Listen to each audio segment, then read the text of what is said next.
Hello, everyone, and welcome back to the SuperShow podcast. I'm your host for this week, Jamie, and joining me, I'm very glad to be able to say, is Chris with a brand new trim. Welcome. And thank you, Mr. Jones. No trim for you, but looking slick as ever. No trim, just grease and sweat. Au natural, baby. Yeah. I wouldn't have it any delicious. other way. Where's that smell-o-vision when you need it? Oh, God. I think I'll that's send you a scratch and sniff for next episode. That's when we have to pack the podcast in, right? When people can smell us as we're recording this thing. Yeah. Oh, God, can you imagine? Like, I really enjoy the comfort of knowing that no one can see other than like what I show them. Like, no one knows what happens over there. Someone could be no chained one knows up what's to that happening radiator down there. Well, Do you know what's weird is I was thinking I bet there's someone chained up, and then you said there's someone chained up. Just look, there's someone handcuffed. There's a radiator over there. I'm not letting them out for weeks. Oh, Christ. Boys, are you? Hold on. Are you unofficially filming the sequel to Spiral? Yes, that's exactly right.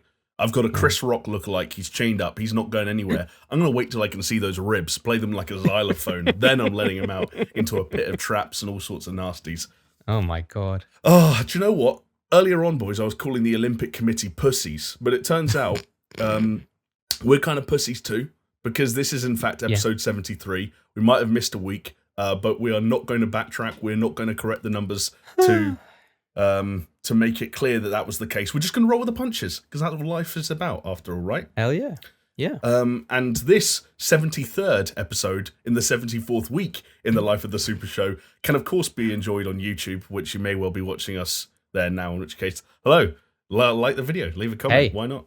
What's up? Yeah. It's Someday in the future, and, like 5 years from now, when we are employing a small team, a poor little intern's going to go back and have to work out why there's a week missing from What the fuck the run. happened here? Yeah, I listened to another podcast where they thought they'd be really smart when they didn't have a full house yet in terms of the people who are going to be hosting it. So they did episode 0 as kind of like a precursor episode, and they cursed that decision for the rest of their lives. That podcast no longer runs, so do the maths. Wow. Once you fuck with the numbers, clock's ticking. Was Bad that things the happen. all-time gaming Super Show? No, but that also died, so RIP. Did it die? Did it die or did it mutate? Let me ask you into this, something Jonesy. else? No, If you it got wanted- murdered. If It you got murdered. Actually, I was about to say, if you wanted to listen to that shit, could you? You can, right? It's still on podcast on platforms, Spotify, probably. right? Probably. Shit, you're right. Yeah, So it is. there you go. Anytime you wanted to watch a 6 list or a Let's Play and you couldn't, you could just go back and listen to the old iteration on the Super Show. Although brace yourself, you might start an episode to hear it being hosted by Steph. In which case, just skip to the next one. Did Steph ever host an episode? Oh, big time! Do you not remember where he said, "I'm here with a couple of players"? That was the best, does ring a best bell. podcast intro we've ever done. You've reminded me. Yeah, I'm here with just a show couple, with a couple of players. I sympathise out with with the him players. because I miss Steph. Oh my god, bro, I miss him as well. I'm luckily still in a Formula 1 2020 league with him every week, and Hell that's, yeah. that's how I get my Steph Murphy fill. Go and follow him on TechnoWivo handle for all the platforms that you can imagine, because Yeah. those boys are working, and we're on a bunch of those platforms as well. You can find us over on Twitter at SuperShowPod. Send us a tweet. Why not? Reach out, get involved. Will we reply? Yep. You'll have to wait and see. That's part of the fun. It's like Russian roulette, fella. you know? Exactly, except in this game of Russian roulette, there's actually 0 bullets in the gun. We're just not going to engage with you. It's not how we roll. We do, however, roll on podcasting platforms of your choice. That's Spotify, that's iTunes, that's Google Podcasts, could be elsewhere. Who knows? Again, part of the adventure, right? Life's full of surprises. Do you know what else is full of surprises? Mm. The scheduling on the #1 digital radio show channel of all time. That's right. Check the charts. It's #1. It's trending universal. Paisley Radio. That's paisleyradio.com if you want to listen in yourself. You can find us, though, specifically at Thursday at 10 p.m, which makes me wonder, what did they do last week? Did any of us reach out? I was just thinking that. Just a rerun. There's got to be a rerun. I like the idea that, shout out to Paul, by the way, I like the idea that they just played 2 hours of silence. It was like an in memoriam. This is where the Super Show should be. That would be so good, wouldn't it? Well, like I said, I was saying just for the show, like my idea was I thought I was going to have time to actually get something out for the podcast last week, and my idea was to do the I can't remember like a show that had done it, but Jamie reminded The Simpsons used to do it. Is when they didn't have a new episode, you would just get clips from old episodes. Oh And yeah. that was my plan. I was like, oh, I'm going to record like a little Troy McClure thing where I'm just like, oh, this great gem from where Jamie and Chris couldn't decide which game was better. Yeah. And just We should just do like a greatest hits, and all it would be is just you and Jamie arguing. Great. Yeah. That would fill up Yeah, all the there you runtime go. we needed. You don't need one argument to take up Yeah. most of it. So yeah, We you're right. will touch a little bit more on what happened last week. Before we get there, I will actually give a proper deserved shout out to Paisley Radio. Once again, that's paisleyradio.com. You can catch us there Thursdays at 10 p.m. And if you miss it, it's repeated on Mondays. And again, it's digital radio. It's on the internet. There's no reason It's not there. to tune in. Do a bit of time code magic and you're there. Boys, we've got an absolute jam-packed bonerific show. I don't know. We got a Wow. big show coming up because Can I just interject for a second? of course. First of all, thank you for hosting. All right, because You're welcome. it's always a treat. Like what I love about when you host is you are so obviously nervous about it, and yet so naturally talented at it. Bro, It's a thrilling combination. It is great. I'm shitting bricks. I don't know if my voice sometimes quivers when I talk.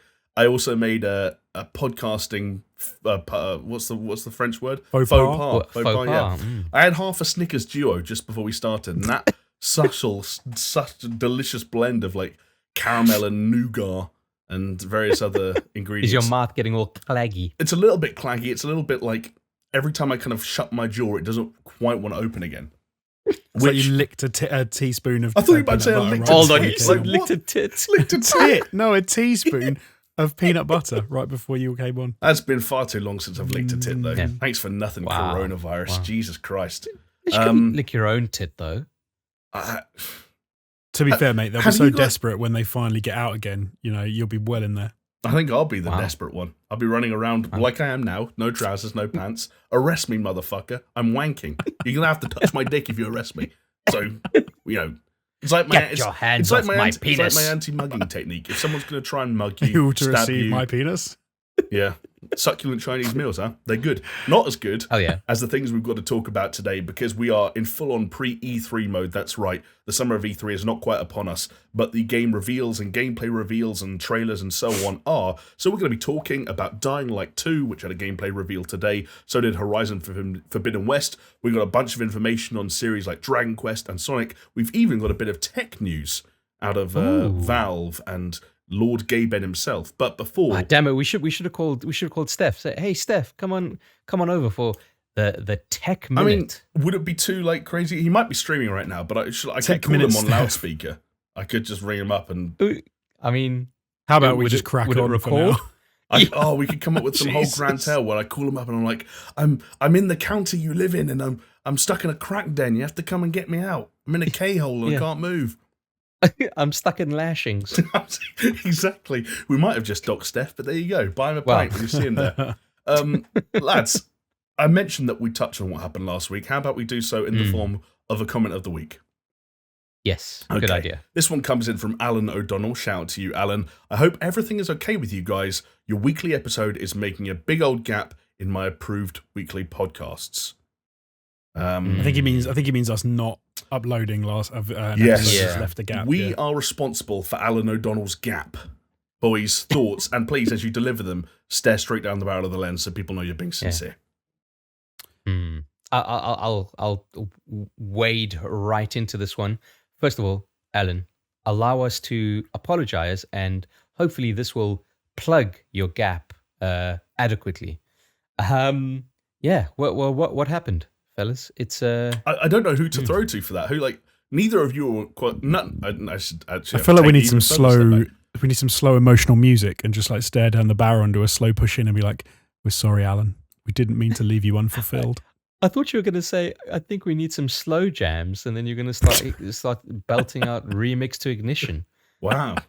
And then he's going to take his Is dick that out a and slow piss it away. jam remix to Ignition? Yeah, and then you're gonna piss on a little Yeah, girl. exactly.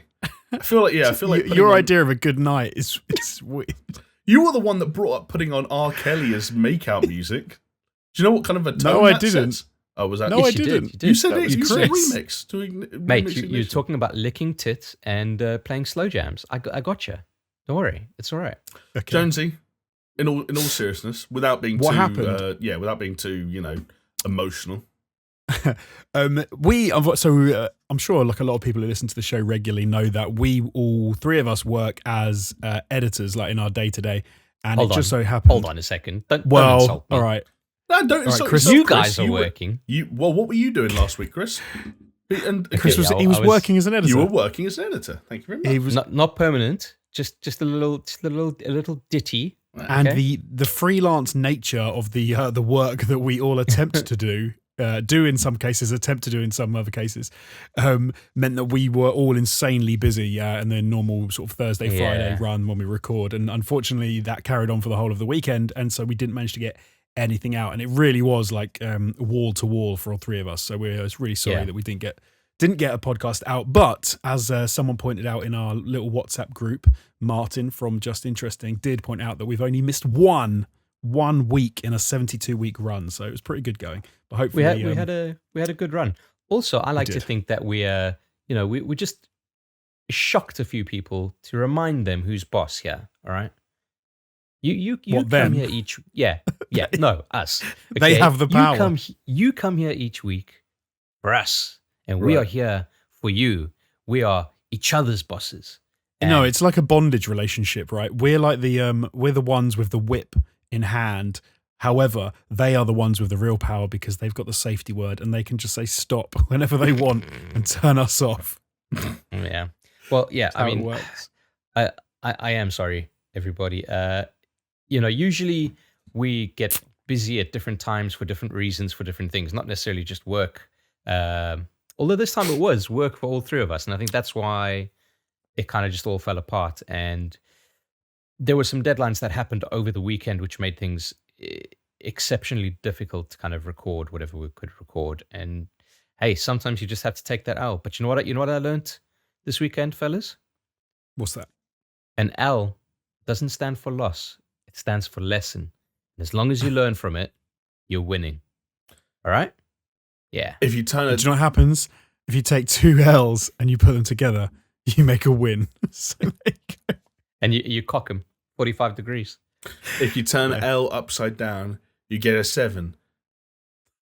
And Which was a great uh, film with Brad Pitt and Morgan Freeman. what's in the box? Another episode of the Super Show podcast. We cracked the case. There you go. It's us and Gwyneth Paltrow's guts sharing that box. Spoiler alert. But I guess the point is this, though. We've gone so long trying to avoid it happening. It happened eventually. Like we said, we had a really good run. It's not to say that it will never happen again, because it might. But we know we're trying hard. We're trying hard to avoid these Episode kinds of situations. 74 is going to get... Yeah, gonna be 74. This, 3 so weeks this is away. the last episode of the Super Show podcast. So get your fill now, because there's not going to be one next week. Yeah, I to be mean- fair, we should crack on because we are dragging this out like it's the end and we're sort of Yeah. like putting By it the in. way, it is 1:45. Yeah. Okay, Whoa. because we had to wait for all the shit that we're going to talk about, right? But I think I'd- that's also another, not to wank over each other too much, but that's another little plus column, right? Like that we wanted to make sure we'd seen everything so we could report it as we saw it, because we're This is good, true. we're good journalists. We play the games we talk Roving about. reporters, I believe. Roving it's called. reporters, man on the scene. Can I just want to say though to Chris's point, what he was just saying. I think what Chris was saying, if I was a producer in the movies in Hollywood, I would never cast Gwyneth Paltrow for anything ever. Like, there's Right. no role I can imagine where I'd go, do you know who's best for that role? Gwyneth Paltrow. You don't. Yeah, there aren't many like movie producers sitting around offices going like, "Who's that one chick who turns her pussy into candles? We need her." And who's Like- just like a bit of a wet blanket. No, do you know what she can play? Do you know what I would cast her as? I would cast her as the annoying sister-in-law that was just kind of like a bit like you didn't really like in kind of a British rom-com. And then All everyone right, would be like, oh, they're bringing Gwyneth. Oh, God. Sorry, yeah. Jonesy, they've already Gwyneth. made Shakespeare in Love. I don't, what? Yeah. All right, guys. they Snap question. And there is a correct answer to this, okay? What was Gwyneth Paltrow's best role? Okay, and it's not 7. Are we saying that up front? It could be, it could be. It could be. I mean, she was good in that, but that's also just a good movie that she didn't have much to do in. I think some people liked her in the MCU. Sliding right? Doors, was she in that? Sliding Doors. Sliding Doors is a quality one, but Sliding no, Doors. wrong. Wow. I'm at a loss. I don't know if I've got an answer. She's to the this. female Toby Maguire. If you had to say she's the. That's mean to Toby. Nah. Come on. No, he's such a wet blanket as well. Like, if you No, want anyone Toby's- to look like a sad sack in any film, I'm sorry, Toby is quality. He just had the wrong hand of cards dealt to him, is what I will say. What by Hey, God? there we go. Jesus Christ. I think I might know what. I had to Google it though, but I've got an answer for what you might be thinking of, Chris. Well, you see, I think you probably cracked In it. that Then. case, What is it? Human centipede. She was it. That kind. She was the no, one she that got wasn't. her mouth. No, never mind. You say it then, Chris. Say it. Just No, tell go us. on. I want to see Reveal if you're on the wavelength. Shallow Hal. Oh no! Oh damn it! Okay, I thought I would have got it. Go on then, tell us. Although Shallow Hell is a good shout. Yeah. No, it's Contagion. Contagion. The 2011 haven't seen film that for a about while. a precursor for effectively what was COVID. And do you know who caused the worldwide pandemic in Contagion? Was it Gwyneth Paltrow. Do you know why? Because she was cheating on her husband with a sushi chef in some fucking airport or some shit like that. No. And she caused everyone to die. So, Unrealistic. We Yeah. all know that viral pandemics only ever happen when you fuck monkeys. That's why. What was the one with Dustin Hoffman? That's the real viral movie. oh, fuck, was it Outbreak? Outbreak. Outbreak. That movie's Outbreak. fucking realistic because the thing starts when a dude fucks a chimp, No, it doesn't. True. No, it doesn't. bro. Yeah, it's exactly Go and right. watch That's what the. happened. Go and I- watch. I saw sorry, that. I saw that video. Jonesy. It was like I had to. It's where it runs out the little about- cage. Jonesy, The little monkey runs it and it goes, I knew "Mate." exactly Yeah. what you're going to do, Mr. Theatrical Cut. Go and watch the director's cut of Outbreak, and Dustin Hoffman puts his dick in a monkey. Yeah, you can see it on Pornhub. How you guys doing? I'm tired. I'm not going to lie. Like, you can see my eyes are red as fuck and they're shriveling up. I've got small eyes at the best of time, but when I'm tired, they get even smaller. Your beady little eyes. My little mole eyes start to disappear into I my head. didn't know Jonesy at the time, but I've got to imagine when Jonesy. Do you ever own a Wii? A Nintendo I did, Wii? yeah. I've got to Yeah. imagine when Jonesy made his me, he just chose the option for eyes that were just dots. You know, of course. Little dot And then eyes. took the size slider all the way down. Yeah. Do you know what I imagine Jonesy to be like when he takes his glasses off? He's like Maz Katana from The Force Awakens. Is that the old lady with the big That head is- who Yeah. gives the lightsaber to Rey? That's the one. No, I'm Yeah. I'm like the things from. Is it? I think it's like an episode of Buffy or something. I don't know, with the weird horror thing where you take glass off and there's no eyes there. It's just skin, and you realize that the eyes are actually in the glasses. The eyes are on the glasses. Oh, Brilliant. okay. I don't know if you guys noticed, but Mock. cheers. Oh wow, that's a rogue choice. What inspired that move? What inspired it was I want to go to sleep as soon as we finished recording this podcast, so I don't want any caffeine. Jesus Christ! Well, it Malt- sounds like you malt. both need waking up. And do you know what wakes me up and gets me harder than anything else? Oh my god, an enema. An apple. Both close, depending on what you do with the apple. The answer I was looking for was in fact Gabe Newell, and he's been making headlines course. this week. Do you want to know why? Our Lord and Savior, tell us. Yes. Well, a few sneaky reporters and leakers and insider men and whatnot have shed some light on what Valve might be planning on when it comes to their next move in the hardware scene. Interesting. We did kind of cover this last time, didn't we? When We did. That's right. he was talking to some schoolboys, trying to make friends in New Zealand, down under. You're Flashing his cash. spot on. Gabe was at a panel conversation in a New Zealand school just a few weeks ago, and he said, quote, "You will," talking about Valve's future console video game plans, you might remember, he said, "You will get a better idea of that by the end of the year, and it won't be the answer you expect. You'll say, aha, now I get what he was talking about." Just imagine that in Gabe Newell's voice. Okay. Uh-huh. Go do your Gabe Newell. I fucking love your Gabe Newell impression. Now I know what No, I can't do it. It's been too long. It's been too long. I've done Phil Spencer too many He times bailed. since. He and- bailed on it. Yeah, exactly. But you see, with Phil Spencer, you got to knock your head back, right? But with Gabe, you got Hey, to you got to Yeah. push it down. Phil Spencer, you've got to get this weird, it's like this physics reversing phenomenon where you get more of a double chin the further your first chin gets from your neck. It's like the skin moves, it defies gravity in some respects. It's very impressive. Shout out Phil Spencer. I really wish you didn't say that about Phil Spencer because we're actually going to have him as a guest on the show next week. Bro, if Hey, he's worked out hard to get that extra chin under that first chin. So I don't think he's got an extra chin. I just think he's just cracked a vertebra or something in his the dude's got a jack neck. Like, let's give him props. He's done two great things in the last decade: Game Pass and that fucking neck. Shout out to the boy. Wow. Just works out his neck and goes to the gym every day. You know those things where they put weights on the side of their head and they're like that, and they just look like fucking idiots. That's the only move he does. Then he goes home. Yeah, but hold on. He's also got a kick-ass T-shirt collection. You're not wrong. You're not wrong. And Wow. do you know what? I've got a lot of time for Phil Spencer and what he's done at Xbox. This is another Troy Totally. Baker moment 100%. where like I've been mortified if they ever find out I said this shit. But that's part of recording yourself on a podcast. Anyway, I'm gonna just Google Phil Spencer's neck and see what comes up. great. And It's just because he's always kind of like stands like this. He's like today. you're exactly right. It's like the chin's not that high, but somehow there's a lot of room for kind of like neck. Do you know what He's I mean? got Like, this weird shoulder kind of neck posture thing going on.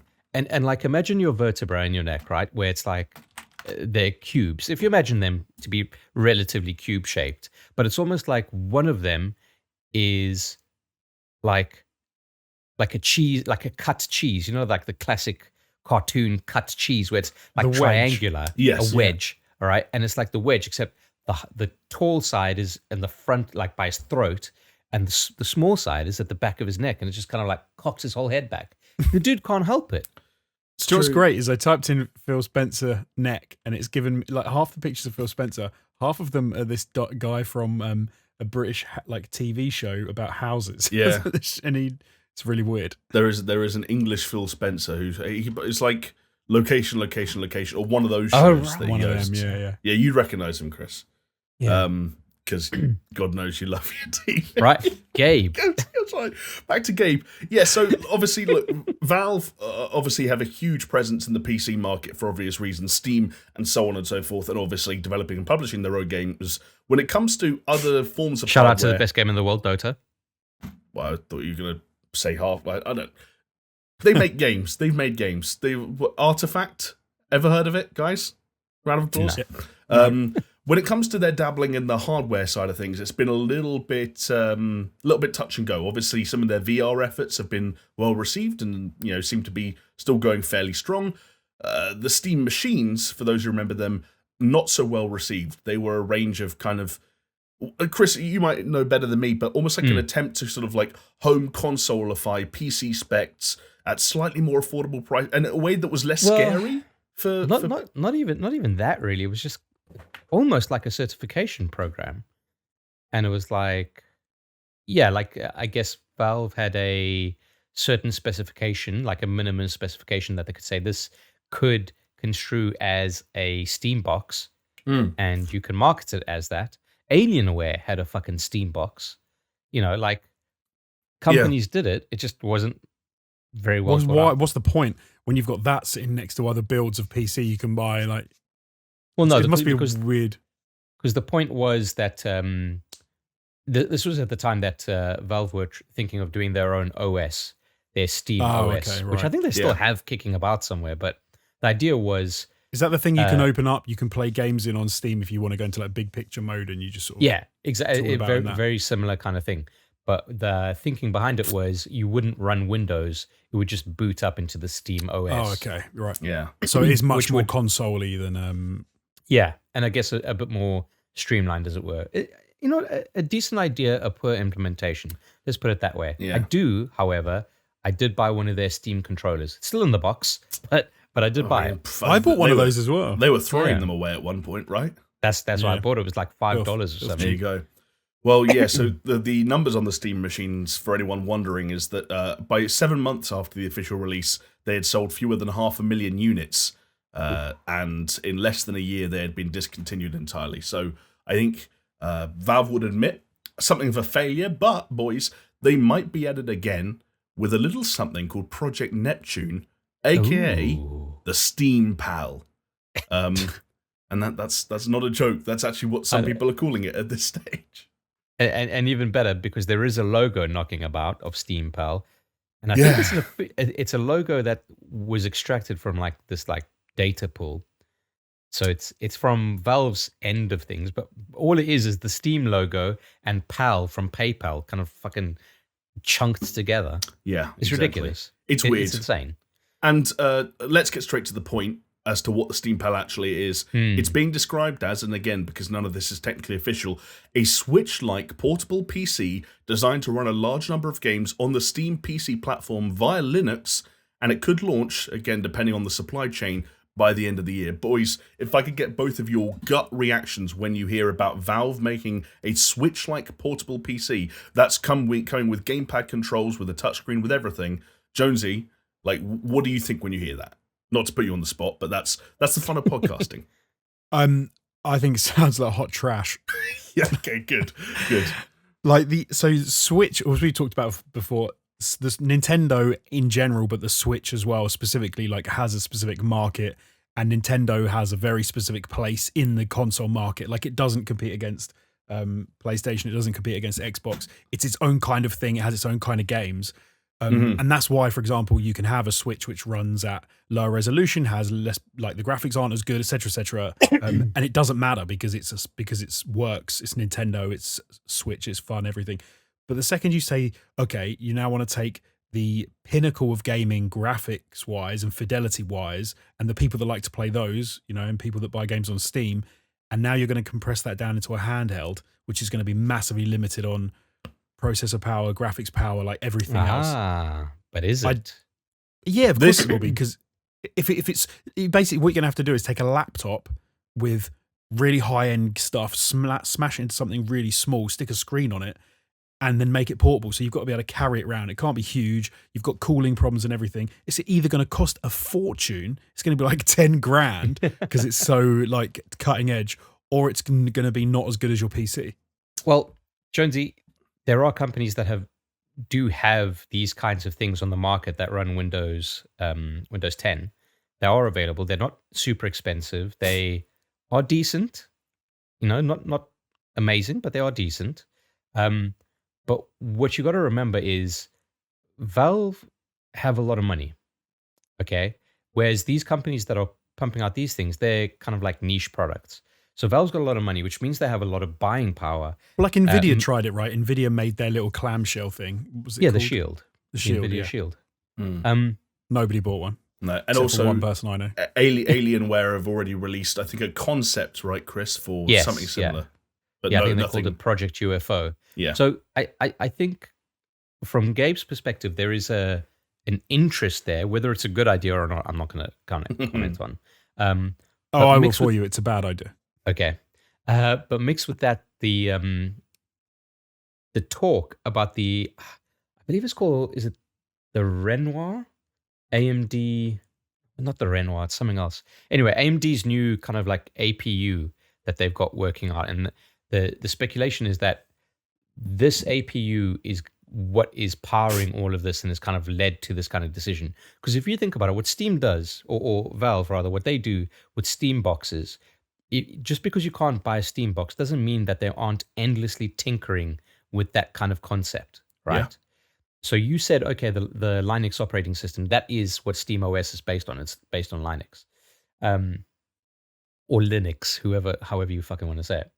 So they, even though they've left the market in terms of the Steam box, they didn't stop. So what you're seeing here is the next kind of down the path iteration of what they were trying to achieve. Right. And if you think, okay, well, their first attempt was a good idea poorly implemented, and you add time. I don't think I would agree their first attempt was a good idea. It is a good idea because you're trying to lower a barrier of PC gaming. What do you mean? As in you're trying to get more people into it, or you're trying to? What do you mean by lower the barrier? You're trying to streamline the process of playing games, so you don't have to deal with all PC bullshit. But also you're lowering the cost, right? Like, let's put it this way: if you are able to get your hands on an Xbox Series X or a PS5, you cannot get that kind of performance from a PC at that price that they are doing it.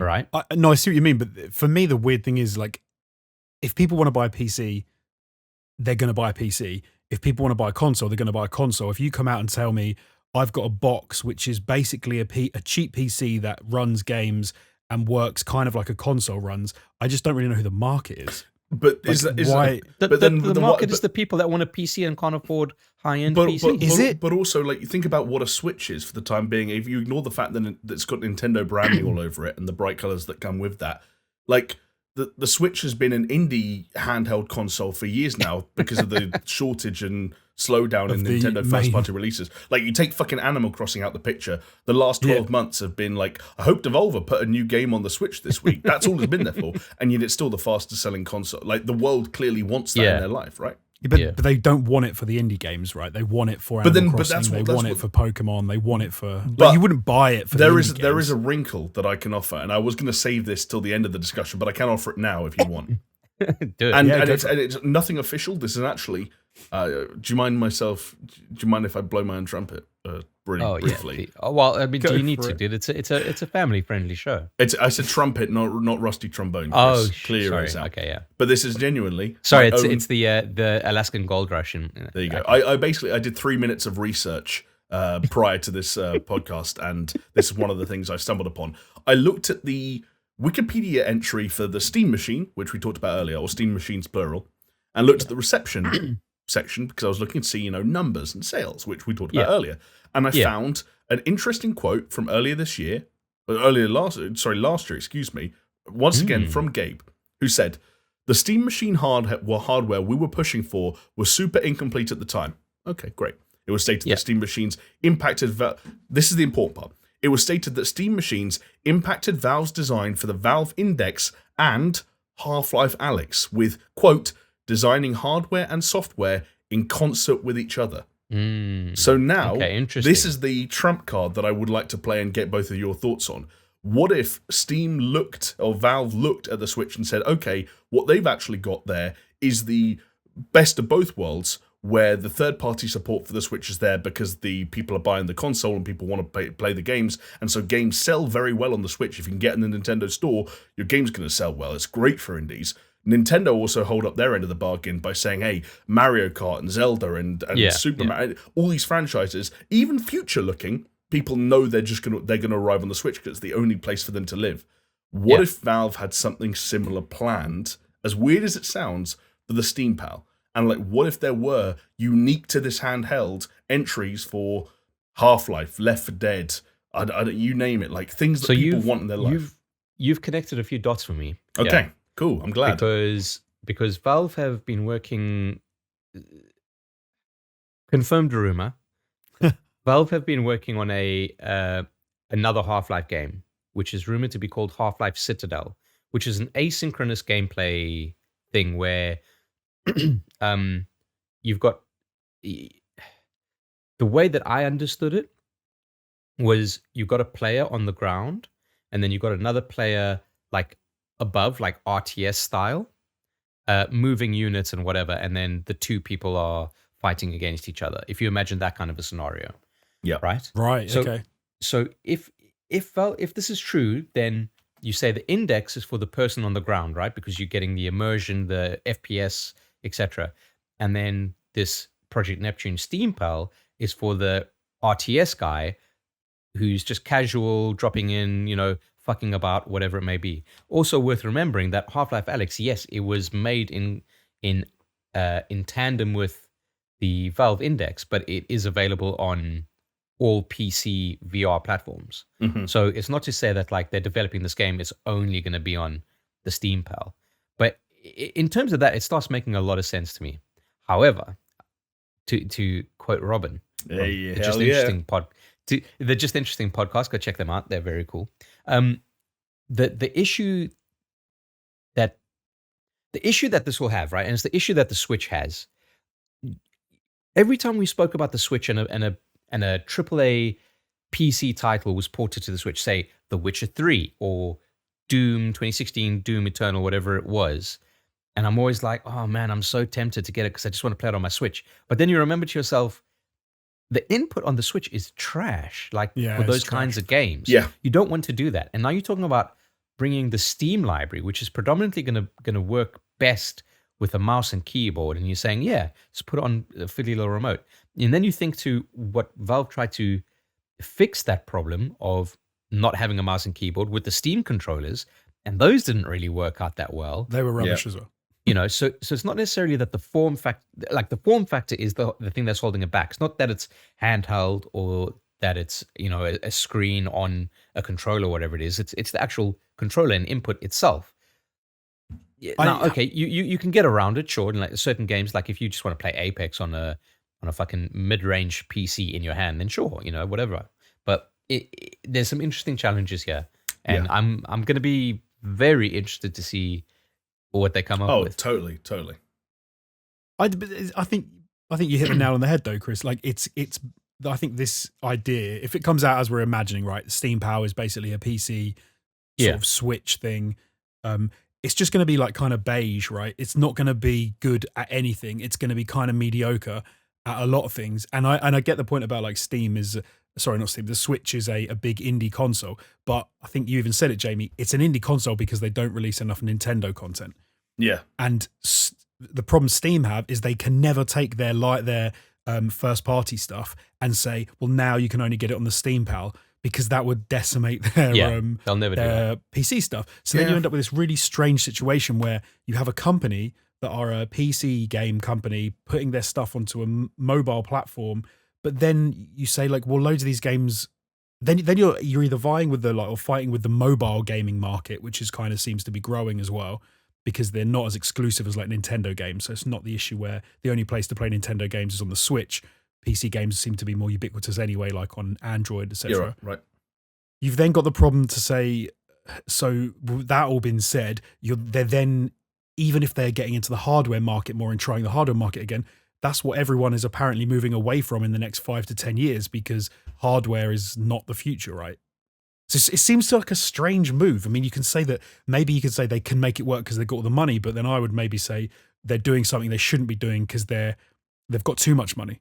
Yeah. And they're not making good decisions. And also, like, we talk about games and potential exclusivity or just first party, quote unquote, support. Another little interesting, I know I'm going numbers heavy on this episode, but the Nintendo Switch as a platform has sold 85 million units, 85 million Switches out there. If you look at the games that have sold more than 10 million units, so 85 down to 10, tell me if you can sense a common theme amongst the name of every game I'm about to say. I can guess, yeah. Mario Kart 8, Animal Crossing, Super Smash Bros., Breath of the Wild, Pokemon Sword and Shield, Super Mario Odyssey, Super Mario Party, Pokemon Let's Go, Splatoon 2, New Super Mario Bros. U, and Ring Fit Adventure. Yeah. Any guesses? Nintendo. Funny that. All first party. So, and the question is, are Valve all of a sudden going to be fucking churning out, even to match Nintendo, which we admit has been slow, like 2 to 3 first party, like Valve games? Fucking big. No, they're not going to do it. But now it's worse because the only place to. I don't think that's their strategy. But then the only place to play Nintendo games again is on the Nintendo Switch. Whereas the problem that Valve would have is that all those games are going to come out on PC. The only alternate thing I can think of, and it might appeal to some people, there's been a version of me this would have appealed to in the past, is that every now and then something has been ported to the Switch that has looked good enough or run well enough or just been impressive in theory enough that you've looked at that and go, oh wow, I can't believe that's handheld. And things that come to mind are games like Skyrim or The Witcher 3, even though I thought The Witcher 3 looked like mud on the Switch. Skyrim was an example of like, I'm playing Skyrim on the bus and I don't have a laptop like making my jeans melt into my thighs. And I did just have a little thought. I wanted to say, what if Steam can create a machine that takes those third-party games that people are going, oh wow, it's handheld now, and doing them better? That might appeal. I don't know.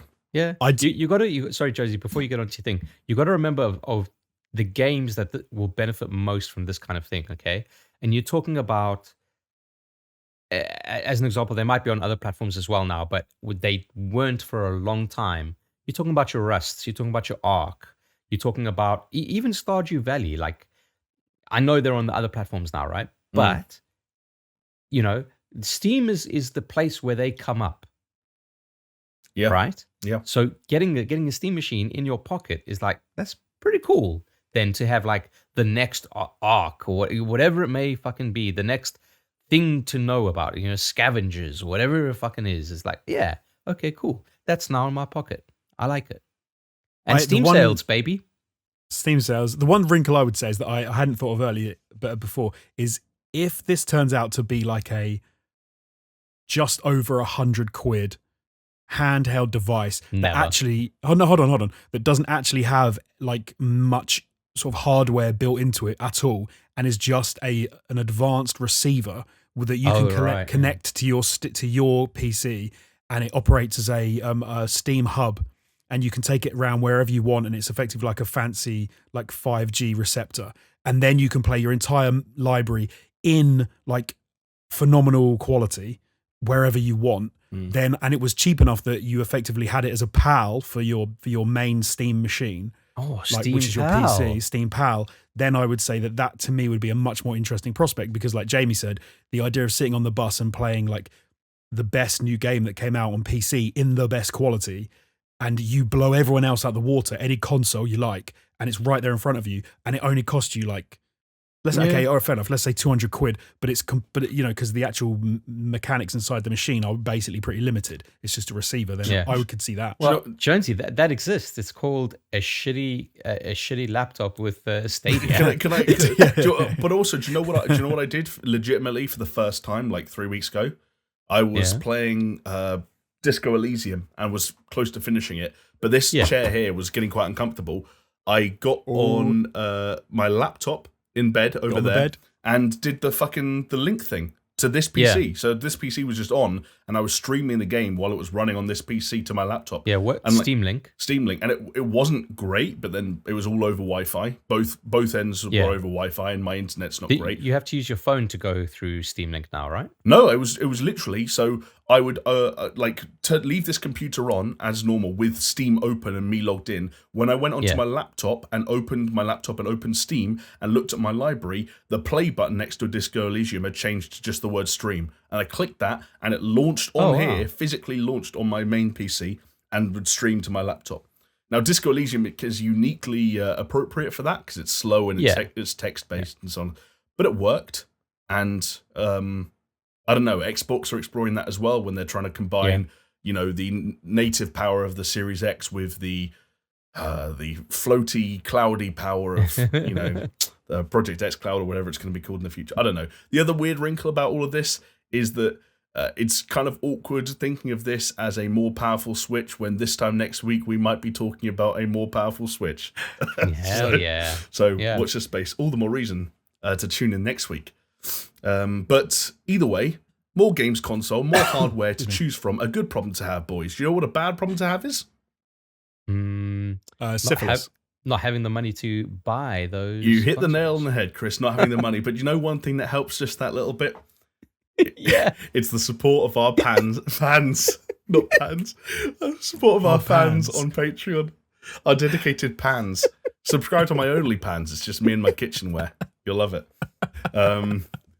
Seriously though, while we don't use the money you provide us with and your support to buy games consoles, Chris would have a PS5 by now if that was the case. We have far more livelihood-depending circumstances on which we need to spend that money. It does go a long way, trust me. I can't tell you how many times I've remembered that you guys have supported us for over a year now and realised, holy shit, that's going to stop me being homeless. Wish it wasn't true, but it's true. So huge shout outs to everyone who donates, whatever the amount is, but particular shout outs this week to Aaron Cameron, Athletic Gravy, Hacksaw Bookread, Jesper Camdal Nielsen, Jovella Cujo, Leo Merger, Lonnie Thompson, Magic Grits, Mindful Pig, Nathan Pears, Pastors Guild, Scary Omen, Starfall Kids, Zach Cream, and the biggest pans in the kitchen, Shell Shock, Manuel Guerrero, Peaswad, and the Dude Abides. Thank you all for panning the stream. That's the thing, right? When they look for gold. Panning the stream. That's the thing. Panning for gold. They pan for gold. The guy does it in Red Dead Redemption 2. You wait long enough, he finds it, you shoot him in the head, you take the gold. Yeah, but if you say panning the stream, it just sounds like you're talking about like heroin or something. I mean, I'm panning the stream. I'm panning the stream. I've got to spend my Patreon money somehow. Again, like I said it was life-saving. I didn't say how it was saving my life. I mean, I have a dependency, Chris. Oh my God. You should be trying to help me, not hurt me, really. Like this is about rehabilitation. It's not about punishment. Haven't you read anything about, you know what, forget it. Fair enough. But yeah, like just to add on to that, like fucking so grateful for our patrons, really fucking pulling through for us month in, month out. We appreciate each and every single one of you. And I just want to let you guys know that as of time of recording, I've just put up another Patreon exclusive video. There you go. Long overdue.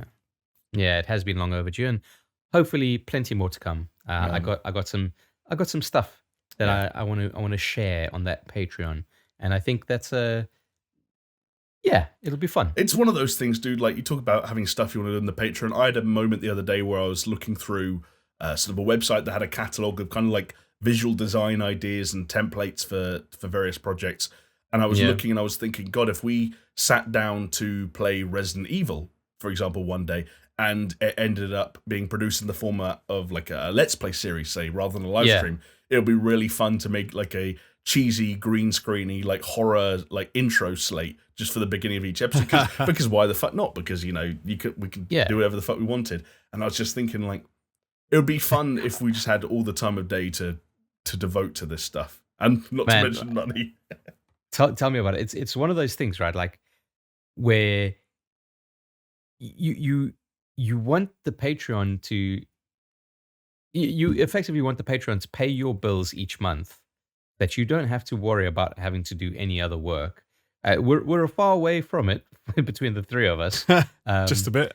Yeah, just a bit. But it would be cool. Like, that would be such a fucking dream. Like, because then effectively we just bring back all-time gaming. Not like the lists, because I think we're kind of over the lists, but like that kind of sensibility and that schedule, we just kind of like bring back. Because why the fuck not? We loved fucking doing it. You know, dudes, I'd finally be able to do the gaming Taskmaster thing. I've been saying that I want to do. Yeah, for do years. You know what I mean? Like, we've all got these like fucking grand ideas. We could bring back the progress bar, whatever it may be. It's totally like I don't talk about my day job very much on this podcast, but like I'm at a point now where I come up with the idea and then like produce and like edit, or at least oversee the editing or the production of 2 to 5 like videos, like YouTube videos, and I'm just like, if I just did 1 week of that on SuperShow, like what if? But it doesn't work that way. It doesn't work that way. As illustrated last week with the fact we missed an entire fucking podcast. Yeah, this is why, fellas, Lotto. What we're going to do is we're going to take all the Patreon money, and we're just going to sink it into Euro Millions. Okay. And it's like a Hail Mary. Then we're going to wait until we get all that money back that we lost on the Euro Millions and do it again. Big time. Anyway, in the meantime, we're just going to have to keep plugging along, missing podcasts every now and then because we're doing too much work. So much work, in fact, Jonesy, that you found time to put 3 times as much in your catch-up schedule as just about any other human being. Clearly working so hard, Mr. I'm Too Good for podcast number episode 73. So why don't you tell us about how you spent your dearly important, hard-earned free time, Oh, Buster? my God. So I actually only did 2 of these things. The other 2 are other things I haven't done yet. I hadn't had no time to play any games, unfortunately. All right, I take it all back. That's my bad. But I did buy a game, because I mentioned on the PlayStation sale, what I can't remember what they've called it, like whatever they've got at the moment. Days of Play. Days of Play, yeah. So they've got like they're doing a big sale. So I managed to finally pick up Black Ops Cold War, which I haven't played because it was like 70 quid and I didn't really want to spend that much money on a Call of Duty game. But it's now, I think I got it for like 40, which didn't seem that bad, and I really wanted to play it. So it's not too bad. So I picked that up. Haven't played it yet. Haven't had a chance to play it yet. Can I ask a question? Did your renewed interest in Call of Duty have anything to do with the presence of a few certain 80s action heroes? No, actually it didn't. It was literally that I think I turned my PlayStation on for the first time today, because it was the first time in like 2 weeks that I had half an hour, and I was like, holy shit, I can actually play a game. And I turned it on and didn't know what to play. I just sat there like, gaming, baby. I sat there like, I just don't even know what to do now. And I happened to see it said Call of Duty right at the top, Black Ops Cold War. And I was like, oh, I wanted to play that, 40 quid, okay. So you spent your free half hour just downloading the game. What if only? Of course, it's about 100 billion gig. So so it hasn't even finished downloading. I had to pause it so that I could do this. Classic. But do you know what I did, right? It was the only reason I did this was because I watched the film Eurovision on Netflix. I think it was last year. Oh, right. Did you see that, the Will Ferrell thing? Mm-hmm. Yeah, it was okay. I watched the Eurovision Song Contest, which happened last week. And it was trash. We got nil points. The UK did really badly. Surprise. Oh, vote to get out of the European Union, and then Eurovision. No. Why would we do it this year? None of the European countries voted for you. In fact, none of the non-European countries voted for you either. You're absolutely right. I think maybe we should have just not done it this year. Just taken a little seat. Just take at the table. Yeah. I think our run of the Eurovision is basically over. Like, did you guys see? Is it Bill Bailey, the comedian? Yeah, whether jokingly or not, he said he'd do it, and I'm just like, don't do it, bro. Like, you've got a good reputation. It will just end badly. Like, you won't finish last, but bottom half for sure. I don't know. He probably would finish because I think last. It's just political. Exactly, dude. It's got nothing to do with. At least where Britain is concerned, it's got nothing to do with the performance. Wait, are you saying it's all politics? Were Israel in it this year? Yeah, they were in it, yeah. How did they get on? Actually, don't know. I think Italy won. Italy won. If you're finishing below Israel in a competition where the results are heavily swayed by politics. Wow. No, but that's politics. That's a different politics, right? That's a politics of Israel were third. Yeah, because with a song called "Set Me Free."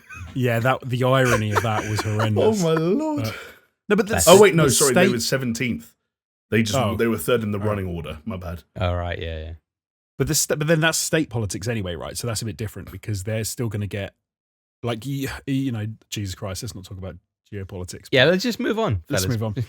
Okay, but I did do something. No, guys, we need to outline the SuperShow's specific stance on Palestine. Chris, thoughts? I actually saw a YouTuber was basically told they had to talk about it, and they were like, "I don't want to talk about it." Some people do want their favorite influencers to say something to make her take a stance. So moving on. It's also not hard, right? Like, it doesn't matter where you fall on it. Just like, as long as just don't kill civilians and children on either side. Like, fucking simple. No, it gets very political, doesn't it? It goes beyond that. It gets very political, mate. Like very quickly. It's so simple. Just don't kill innocents. That's Chris. You're starting to sound a little bit anti-Semitic over there, Chris. I mean, be very careful, please. I think the problem is that people don't want to talk about it because then you get into like a whole load of questions, don't you? Yeah, let's move on anyway. Josie, can you just talk about anything other than the slaughtering of numerous people, please? No, because I'm going to talk about Army of the Dead, which is a Zack Snyder Netflix film that I watched. This actually, it was pretty good with what's his name? I can't remember his name. Batista. Yeah, now that's the kind of mass slaughter I can get behind. Wow. And actually half decent sort of zombie movie. Yeah, with I want to watch different take. It's decent. I've got a question for you, Jonesy. Yeah. Because there are reports that in the export of the film that there are dead pixels. Oh, okay. I didn't notice any. Yeah, it's bizarre. I don't understand it. Someone's graphics card was on the fritz. Yeah, it must be. But that is really okay. Yeah, that's weird. I didn't notice any. But then I think I would have noticed. Maybe not. Yeah, no, you wouldn't have noticed, dude. If there's one thing I know about you, you would not have noticed. No, I always notice stuff like that. But it's to be fair, if it was only like for a couple of frames, I wouldn't notice. Like you'd have to be. I think it's like particular scenes. Right. Oh wow. Okay. Yeah. Interesting. I think there was a screenshot I saw where there were like 2 like white pixels in a shot or whatever, a scene, whatever it was. And yeah, people are like, it's got nothing to do with the camera movement, and it must, like my editor hat on it must think like something went funky in the export, because if they were editing it and they noticed these dead pixels, they would have fixed the dead pixels by duplicating the pixel next to them, right? Before you get to export. Yeah, they would have done something to fix it. They wouldn't have just gone with it. But it must have happened in the export. But then you ask yourself, well, if it happened in the export, where was the QC? No, but it could have happened in like some encoding down the line or something. But you're right, there should have been QC on it, so they should have caught it. Yeah, you QC and you say, actually, this encoding is bullshit because it's got these fucking dead pixels. Sometimes QC isn't as grand as people imagine it to be, though, because I remember I once helped with a bit of that behind the scenes on a relatively big budget but very British production that did, was released wide in this country and opened number 1 in the UK box office that weekend. I'll say that much. And I was the person in charge of watching it to make sure we knew every time a brand or a logo popped up in a shot, so that we could like clear it or replace it or whatever, what have you. So there you go. And I was like 18 at the time, and I, had discovered that the Sainsbury's down the road sold Reese's Pieces, which tells you how much I was focusing on. How much can you focus on a film when you're doing this? Oh, and I'm not going to do that. There again. you go. You've done it. You've done it now. We've all done it now. Jesus. Someone make a collage. Yeah, find all 3 of those and put them together. All coming from the same cock, preferably. Wow. One thing to look out for, if you do watch Army of the Dead, though, Chris, and anyone listening they haven't seen it yet, I want to watch it. Yeah. There's some weirdness to it. There's some things in it that you're like, are you? Nowadays, if you watch like there's Easter eggs in films and things like that. Yeah. Okay, it's that kind of thing. But because then the one thing that made me wonder about it was, did they do that on, like, is it an Easter egg, or did they do it on purpose as part of the lore of the movie, or is it like, it's hard to say with that. I don't want to give it away too much, but definitely have a watch. But what did you think of the Chris D'Elia replacement? Yeah, the full-on digital replacement. Oh, who did they replace? Chris D'Elia. No, but I mean, who did they replace him with? He was it was meant to be the helicopter pilot, and they replaced him. It's a woman now with Tig Notaro or some shit like that. Short-haired, slightly older woman. Yeah, she's from Star Trek. What do you call it? Jonesy. She was filmed all of her scenes after the fact, because obviously Chris D'Elia got cancelled, and digitally inserted into the movie. They smashed it. Batista's never met her. She was entirely green screened. Wow, they did a great job of that. The green screen is easy enough, right? For me, the thing that was impressive then, because Chris D'Elia is a tall dude, so they've got to have done some serious rotoscoping to chop him out. Why wouldn't you have replaced him with someone of equal size at least, so that we made it easier for yourself? I don't know. You don't know how tall this woman is. No, she doesn't look very tall in the film. You don't. I don't know. No, that was on point, man. The compositing, I didn't notice. I didn't even know that. So that was good. Fair play to them. I didn't even know that. How strange that they did that, and it just. I was stepping out there earlier, and I can still do it now. I didn't even know that. Didn't even know. It's a bit of an in joke. That's a film. Sorry, Tony. Oh no, I was going to move on, but no, let's go back. No, I was just going to briefly say that seems like, for my money, quite literally, a film that just makes perfect sense for Netflix. Because I don't always want to go to Netflix for something that's trying to be Oscar bait. That stuff has its place, but sometimes you just want Netflix for like that. Not quite cinema, but at home instead experience where, like, maybe you do buy popcorn for the sake of buying popcorn and watch something sort of like loud and fun and watchable, right? Like, totally, mate. That is exactly what it is as well. It's definitely not Oscar bait. It's microwave popcorn at home. It's decent. I liked it. No, I was going to say one more thing, and we could sort of, talking about graphics and dead pixels and replacing people with green screen. I still have not managed to get my hands on a RTX 3080, but it sort of came up in my head again this week because I was getting more annoyed because I nearly got one. It got to the point where I put it in my basket. This happened twice this week. It was on a site. I clicked add to my basket. I put all my details in. I put my card in and clicked pay. And then it went, oh, it seems your basket's empty. And I was like, no, it wasn't. Yeah, because you're too late, mate. You got to be logged in and have your details like saved. Create a profile. Scumbags are these companies that don't just say, well, if it's in your basket, then you've got one earmarked. Jamie, Jonesy, that happened to me with the PS5. Like in, I think, the second batch of PS5s that they released, when I still had money that I could fuck around with, even though it was like fast running out, and I was like, oh, I could weather the storm on this one, and I had it in my basket, and I put in my details, and it's like, no. I was like, fuck. Lost it's soul destroying because especially after like such a long time, it then gets to that thing where it gets your hope up and then it doesn't work out. The thing though that made it even worse was Nvidia have the audacity to talk about the release of the 3080 Ti and the 3070 Ti. That kills me. It kills me. Don't do that. How can they even talk about that when they can't just fulfill like the orders or the number of people who want to get 3080s, 3070s, Because it's all about anyway. money. All about the money, Lebowski. Oh, it does my head in, and I'm angry. I'm actually angry about it. Yeah, I'm angry with you. I'm angry Thank you, with mate. And then, so I hope it was a joke, but a mutual friend of ours was saying about trying to get one because they've already got one, a 3080, and trying to get another one. I don't think he was joking. I was annoyed. I hope he hears this, and I was actually genuinely annoyed. No, you shouldn't be. You shouldn't be, because if he gets his second one, he can sell you his original one. Yeah, like there was a point in time where I said to myself, if I end up with a second PS5, I'd sell it to either Chris or my dad, who wants one for his kid, not for himself. But hold on, I mean, he's not going to afford it. I'd buy it. He's not going to buy it to sell it to me for the same amount of money that he bought it for. How much? But you made the mistake of telling him how much you would pay, and so he could mark up somewhere in the middle and catch you in no man's land. Yeah, exactly. No, he couldn't, because out of principle, it wouldn't matter if he tried to sell it to me. If he tried to sell it to me for £1, I wouldn't buy it. Wow. Or bullshit, you wouldn't. No, buy it for I absolutely £1. wouldn't. I would hope that he would have it till the day he dies because he couldn't sell it. If you're listening, friend, I would buy it off you for £1.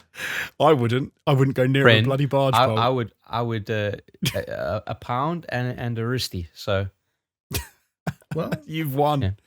I can't really top that. So. To be fair though, we had the same thing when the PlayStation 5 came out, because a friend of mine had bought a couple of PlayStation 5s and sold them at a bit of a markup. And Jamie was raging because he was, and I get it now. I totally get it. Jonesy, I was only raging because I wanted one. I'm on the other side of the fence now, and I can change my opinion. No, that's what I'm saying. I'm now on your side of the fence, and I'm annoyed. Yeah. It's good. It's called being flaky, and we're all allowed to do it. Welcome to this episode of Fence Hoppers. Fence Hoppers, indeed. But that's it for me. That's it for me for this week. All right, Chris. I mean, brother, you've been burning the candle at both ends the past week. Dare I ask, how? Let's just blow it wide open. How has your week been? How are you feeling, mate? I'm tired. I'm cranky. I'm angry. Yeah. Okay, so pretty typical. But how else? A normal weekend. Fuck you guys. No, I don't know. I've just been a bit down about my whole situation, but then some work came through. Didn't necessarily pan out the way I wanted it to pan out, but work is work. It's good.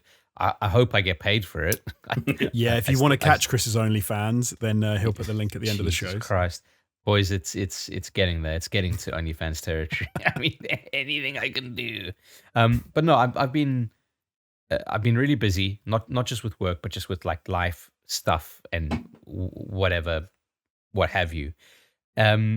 So you ask me what I've been up to, and Jamie, in the the document you can see in there, it says fuck all. Yeah. I've missed a load of streams because I was doing the work. Which is the twitch.tv/Hotpanic. But I did stream yesterday at time of recording. Some more Dark Souls. You did? And I've been really getting really into it. And it's funny, not streaming and not playing Dark Souls makes me want to play it more. That's good. To the point, interesting. Yeah, to the point where I've been in like all my downtime, whatever, I've been watching a hell of a lot of amateur critiques on all the entries in the Souls, like Sekiro, Bloodborne, Dark Souls 1, 2, 3, on YouTube. So talking about like the amateur critiquers, critics, they are like 1 hour to 2 hour long videos, obviously watching at 2x speed, but yeah, just kind of like fucking delving obviously just delving headfirst into it, and it's something that's just kind of like consumed me in a way. Like any spare moment, that's what I've been. I love the idea that Chris goes to a wedding and he like yells at the priest, "Can you just do this at 2x speed, please? I don't know." I don't know if it's Chris's influence or not, but I've been doing it a lot too. And people sound like they are slurring when you go back to normal speed. So everyone around is drunk. Didn't I used to tell you back at ATG days, and you all used to laugh at me, and I used to come out of that VO booth, and I used to tell you guys, I think I've fucked myself up here because I think I've rewired my brain, and now everything just sounds like fucking like it's underwater and just taking forever. But although the best time to watch something at 2x speed is amateur content on YouTube, right? Because those guys talk so fucking slow and sound so fucking dull. At least when you speed it up, it's faster, but it also increases the pitch, so they sound a little bit more bouncy, a little bit more jovial about it. You know, Like like it. yeah. I remember we used to go into those VO booths, and I used to try and read out the sentences that I was meant to read out as fast as I could, because that's just how my brain was wired now. And it's like, oh my God, let's just read this. And inevitably, I can't read as fast as I speak. So it's kind of like I fumble over myself. And then it was like, okay, well, here's take 50. Okay, fuck yeah. And then on top of that, when we got into the edit, we cut every single breath out of every single all-time Gaming 6 list. You know what? Not an exaggeration. That's a fact. That's what we did. Yeah, that is something that I stipulated because I think Chris doesn't like breathing. No, but I think it kind of made our content. It's almost like a brand on our content, right? That we made, where it's like it had a certain feel to it, and that was part of it. Yeah, it creates an exclusivity as well, where like if people want to hear us breathing, they have to go to the podcast, right? It's the only place you can go. The podcast. Welcome to the podcast, the SuperShow podcast, your one-stop shop for all of our breaths. Jonesy, do you want to give us a few choice selections for anyone keen to hear? That's not coming through Discord, so hopefully that sounds nice. I'd like the idea as well. If ever a brand had come to us and asked us to sell their product, and they could say describe ATG in one word, and we could just say breathless. They'd be like, okay, sounds good. True, actually, that's a nice idea. But yeah, all good. And Chris, you know what? I'm as someone who has I'm glad to be able to say being able to tune into a few of your streams this weekend and weeks prior. I'm going to take a second opportunity just to vouch for the fact that I think, and Jonesy, correct me if I'm wrong, but certainly for myself, I think you're the first of us three to sort of create a schedule that you're confident enough to kind of put on your actual Twitch page, that you're hoping at least or aiming to go live every Monday, Wednesday, and Friday, the game you're going to be playing. And I think you've done a very good job, especially considering all the other things you have to juggle, of sticking to that over recent weeks, to the point where I have notifications on, and it's and I put it up when I'm working, and I strongly recommend anyone who hasn't already, go over and check out twitch.tv/hotpanic, follow, leave notifications on, and subscribe next time he's live, while he's live, so we can see the notification and thank you in person. Thank you, Jamie. Yeah. Is interaction. Well, you know what? Like, we always joke. It's like a background theme to every podcast we do, that things that life is tough, and life's tough for fucking everyone. You know, right now, because of the year we've all had. But why not? We got to look out for each other, right? Like, that's what this shit's all about. Absolutely. That's what this shit's but yeah, all about. like talking about like the subscribers and everything. There was, I mean, I haven't streamed I've missed like the last 3 streams I was meant to do, I guess. But the stream before that, like I got quite a few subs while I was playing, and I think at one stage we hit 23 or 24 subscribers, and I was like, but that was a big jump for that episode, and man, it sounds really stupid and weird to say, but I started getting a bit emotional about it. I was like, it's a little bit of validation, I guess. You know, it's like, fuck yeah, you know, this is cool, because you always worry to yourself, like, and I said on stream as well. I said on stream quite a lot. I was like, what draws you guys to watch me other than like abject boredom? It's like, I'm just some dude, you know. It's like, I'm not even playing this game very well. Can I answer that question? But yeah, it's one of those things. Do you know what I mean? It's like, why are you choosing to watch me over someone else? And you know, it's I'm not asking you guys, but I mean, I've got an answer. It's something that I'm always fascinated because I'm there. I like watching you pretend that you're not getting frustrated by video games. I like watching you pretend that everything is under control and that you're not lost when you are desperately fucking lost, and you're aware that you've been running around in circles for 15 minutes, but you don't want anyone else to know. That's why I tuned in. That's the hot panic way. I mean, I was going to say, it's the impending hot panic. It's like you're always teetering on the edge of a hot panic, and you never know when it's going to come. It's literally the brand. So nail on the head.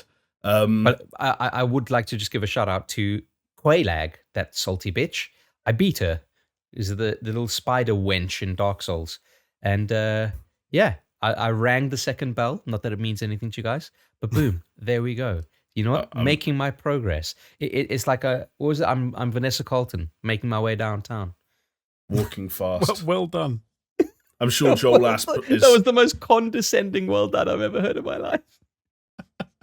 Jonesy doesn't know the pain of Soulsborne, Chris. Don't listen to him. Joel Asp Jesus is giving Christ. you a rapturous round of applause right now from his cozy yeah. Swedish spot. Our favorite Swede. Shout out Joel Asp. And do you know what? It's not quite Soulsborne, but it's the closest I've come to it in my personal, non-professional gaming career. I finished Returnal since we last gathered. nice. Oh, nice. Yeah, nice. And do you know what? Like, again, I'm not gonna say it's Souls-like, because one, I think that's Chris's domain, and I don't want to sort of like, I don't want to pretend I've experienced that, because I've not played them to the same extent you have. But bullet hell though, right? Bullet hell, roguelike. but it's also like it's only 5 bosses in total, I think, and there's a lot of RNG elements that might make a run hard, but they might make it easy as well. Yeah, But it was my first time in a while. I just wanted to sort of shout out, like, I thought I'd hit the wall. I was halfway through this game when I bought the other game that I've played over the past couple of weeks, the Mass Effect Legendary Edition, because I thought I was done. I thought I had reached the point where I couldn't make any more progress without breaking a DualSense controller in half, which is an expensive prospect, even if it would give me a nice excuse to buy one of the new colorways, right? yeah. And I kind of had what it sounds like you have with Dark Souls at times, Chris, which is like a little bit of distance from the game itself. You start thinking about it. You start thinking about what you could do different, what you might have done wrong. You start watching YouTube videos. For me, with Returnal, there's not a lot of like in-depth stuff. So I was watching other streamers, saw whether or not they died at the same places, how they beat things that I was stuck on if they had.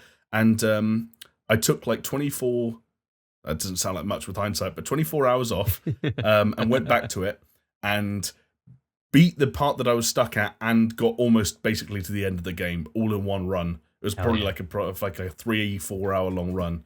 It's a good feeling, right? There's nothing else quite like it. Like beating it's an endorphin rush, big time. Totally, because Returnal is a roguelike, but you don't need to beat bosses more than once. If you beat a boss, you can like skip that area, for want of a better way of putting it, the next time you're on a run. So every time you beat the boss, and that's the closest thing you get to kind of like progress in that game, bro. I was in a party chat for one of them, and they must have thought I was having a wank, honestly, because the release and the relief is over. It's a total body sort of like shake, and like you get the shivers, your toes curl. It's the works. That's a really fucking good game, unsurprisingly. I know you've said that for a little while now. Did you collect your kid from soccer at the end? Is that how that game ends? Oh dear. I don't want to make any spoilers, but yeah, I've read all the spoilers. And it sounds pretty cool. The kid wasn't playing soccer, but there are kids. There are kids. There are kids and there are mums, and there might be there might be multiple mums. I think I'm pretty sure there are multiple mums. Do you know what I will? Okay, I'm going to give a shout actually while we're on the topic. I think Returnal storytelling for a roguelike is really cool. It's slightly unconventional, and I think a lot of the stuff they've done in the game, in terms of the gameplay, interacting and weaving with the narrative, we've seen in games like Hades, which is that, hey, if you have a protagonist that acknowledges that they're in a loop, then there can be development from that standpoint. That's not necessarily new, but what I really liked about it actually was that there aren't many cinematics in the game. There's one basically right at the beginning, one in the middle, and one at the end if you're being like super pedantic about it. But what I liked about them was that clearly they put their budget, rather than into a big cast of actors and extensive voice work, into just creating really sharp, polished, short, but very visually strong cinematics that tell you a lot without saying much. It's very much a show and don't tell game in terms of its story. And I actually really appreciated the intrigue and the room for... I don't know, Chris, you said you've read the spoilers. I don't know if you just read someone's interpretation of them, but I thought it was a pretty interesting... I thought the flexibility there was kind of cool. Yeah. Nice. Anyway, I also played Mass Effect, and I really fucking like Mass Effect. I like Mass Effect more than I thought I did. That first game has aged gracefully in some ways, not so gracefully in others. I think that there's some of the writing elements and the world building especially have aged very well. And makes you remember just how disappointing Andromeda was in its lack of that stuff, introducing new races and giving them fleshed out backstories. So, are you still on the first game? Still on the first game. I'm about 12 hours into the first game. All right, maybe at the halfway point to do side stuff. Because this is my issue. Like, I didn't play the Mass Effect games. I think I played maybe like 2 to 3 hours of Mass Effect 2. Mm-hmm. And obviously when we played Mass Effect Andromeda, which infamous, let's fucking scrub that one.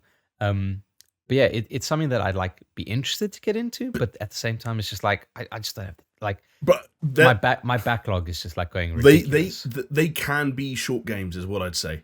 Is that if you wanted to, you could finish the entire Mass Effect trilogy in the time someone else could feasibly spend in a Skyrim or a Witcher 3. They're not exactly the same kettle of fish. And the side content in Mass Effect 1, let me tell you, it is hot trash. That stuff did not age well. They did not know what the fuck they were doing. I'm just going to say there's a reason they took out most of it in Mass Effect 2. There was a very interesting article I read that was like, it seems really strange now to think that Mass Effect 3 was the game that really kind of pushed loot boxes. God, yeah. And weird. Okay. The multiplayer stuff was a big deal, wasn't it? Yeah. Yeah. Yeah, it's strange to think about that, like going that far back. Yeah. I'd love to go back into that trilogy, but like, yeah, I'm awful at spending too long in games anyway. So see, this is the thing. I'm like Jonesy. Like, if there is side content to be had, I would probably pursue it, and that's a recipe for disaster with those kinds of games. Especially as this edition's got all 40 pieces of DLC, I think it is, worked into the game. So Jesus, there's a lot of hashtag content. Jamie, one thing I wanted to say. I've got a game recommendation for you. Oh, hell yeah. Okay. Are you ready? Yes. Are you ready? Yeah. Psychonauts on Game Pass.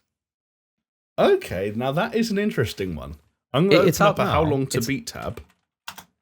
It's not bad, but it's such a good game, and I think it's really it'll be really right up your alley.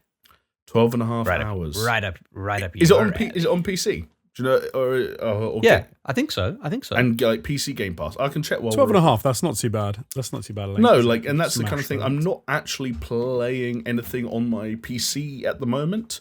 I started. Please do it, dude. Because it's such an experience. Like, honestly, it's so fucking good, and it's something you'd really like it. I'd honestly, other than knowing that it's a platform from Double Fine with presumably a good sense of humor, I'd be going in almost completely blind, which is the other thing that could be cool, right? That's great, dude. Honestly, it's so good. And like as a lead up to Psychonauts 2, which should be releasing this year still. I mean, they've had some kind of. We'll probably have a release date at the E3 conference. Yes, but yeah, there was even. But what a time to be alive. Did you? I think they've been debunked since, Chris. But did you see the rumors that Psychonauts 2 was going to be shadow dropped at E3 or stealth dropped? No. Yeah, there were. That would be sick. I think they've been debunked properly, but there were rumors going around like a week or so ago that Psychonauts 2 was done. Which like that would be cool, and they were just going to drop it at during E3. But yeah, I love it when they do that, and it's available right now. Bitches. Yeah. Okay. Yeah. It's cool. Yeah, it'd be cool. Like, honestly, if you guys get on it, like Jonesy, not to say that you wouldn't like it, I think you really would as well. Oh, dude, with my backlog and like trying to play stuff at the moment, I'm going anywhere near anything else for a while. Well, yeah, but if we come back here this time next week, Jamie, and you've played some of it, I'd be well pleased. You know what? I'm going to make a good faith, not a promise, but I'm going to say to you that I acknowledge that that's something that you think would be a good fit for me, and I'm going to do my darndest to at least have started it by the next time we meet up. But it's a bad time, boys, to be ruminating about backlogs and unplayed video games and things we're looking forward to, because, as we mentioned at the top of the show, it's pre-E3 time and video games are getting ready to come out, which is exciting and daunting in equal measure.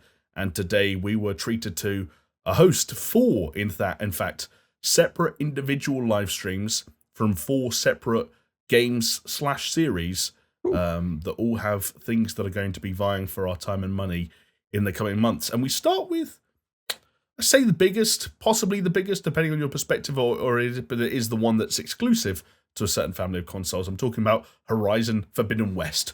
which had its own state of play this afternoon at the time of recording, featuring an impressive 14 minutes of gameplay, which is, again, nice to see after what felt like a year full of cinematics and CG last year. Encouraging stuff. Jonesy, you and I were watching it at more or less the same time, I think, just a few minutes apart. And I think, am I right in saying you quite liked the first game? I really liked the first game. I thought it was a great his game of the year. It was your game of the year. How could I forget? Yeah, it was fantastic. It was one of those where, I don't know, because it was obviously very sort of familiar in a lot of ways, but then they did a lot with that game, and I think like the dinosaur, the robo dinosaur sort of like shooting the panels off and weaknesses and and setting traps and stuff. I loved all of that. I thought it was fantastic. Yes. What year? Jesus, what year was that? That was 2018, 2017. Was it that long ago? No, it wasn't 2017. 2017. I was going to say, yeah, but no, I'm really looking forward to this. No, come on. 2016. Yeah, I'm gonna have to check it now. Yeah, because 20. I'm trying to. It wasn't 2016. 2016 is when Doom came out. Yeah, so 2016 was when we did a weird Game of the Year thing in front of the green screen, and we gave shouts to February things like 2017, Doom, and Uncharted. And Chris, that was when you did Shadow Blade. Oh, Shadow Tactics. Shadow Tactics. 2017 was when Jonesy picked Horizon because it was the year the Switch came out, and Chris, you and I had picked Breath of the Wild and Odyssey. And then 2018 was like Red Dead, Spider-Man, God of War, and so on and so. Yeah, man. No, this is literally. I think if you're a fan of the original, then this is exactly what you want to see, right? In a sequel, you want to see more, you want to see bigger, you want to see better, you want to see like more going on, you want to see more lush environments, some new enemies introduced, and it ticks all of those boxes. Do you think, just touching on sort of the newer elements of the game? We saw, for example, some underwater content that wasn't really featured in the original game, and it sounds like they're putting a fairly big emphasis on that.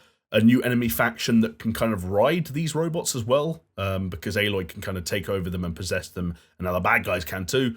And also some expanded traversal stuff. We saw like a grappling hook and a sort of a Breath of the Wild style floaty device thing. Is that going to be enough for you? Assuming it comes along with a solid new story, or were you hoping for anything more dramatic, or is this just solid sequel fare, I guess? No, I think that everything there was exactly what I wanted to see. It was because you always get that problem at the end. Everyone knows at the end of a game, you sort of reach a certain point with your character, and then you wonder, where are they going to take it in the sequel? What new stuff is going to be introduced? And it's very easy to kind of do too much as a departure from the original, and then it kind of feels unfamiliar and you're not that into it. But you can also do the opposite and not do enough. But with the addition of the new weapon systems and some of the new things they teased here, so I think one thing they showed in the 14 minutes was a slingshot that could launch like sticky substance all over this mammoth thing, and then it slowed it down, which is another element you could put into orange cum. It did look a bit like that. But I like that you could pick up the weapons from the discarded from the animals. That was in the original. You could do that, or I keep saying the original. That was in the first Horizon. You could pick up the gun mounted the Tyrannosaurus things that had the guns mounted on the front. You could pick up them and shoot the Tyrannosaurus with them, and they were like so OP as well. Like you could take apart one of those big robot Tyrannosaurus Rexes, which was wicked. But this does seem to have been expanded and maybe be more. And be sort of cover more dinos, or not even dinos now. What are they? Like just mammals? Well, yeah, because it was one of them was an elephant, right? A big elephant. Yeah, like a mammoth elephant thing. Yeah. I guess but guys, they were Roboraptors. Yeah, there were as well. There were Roboraptors. They were riding the Roboraptors. This is like Dino Riders, the game.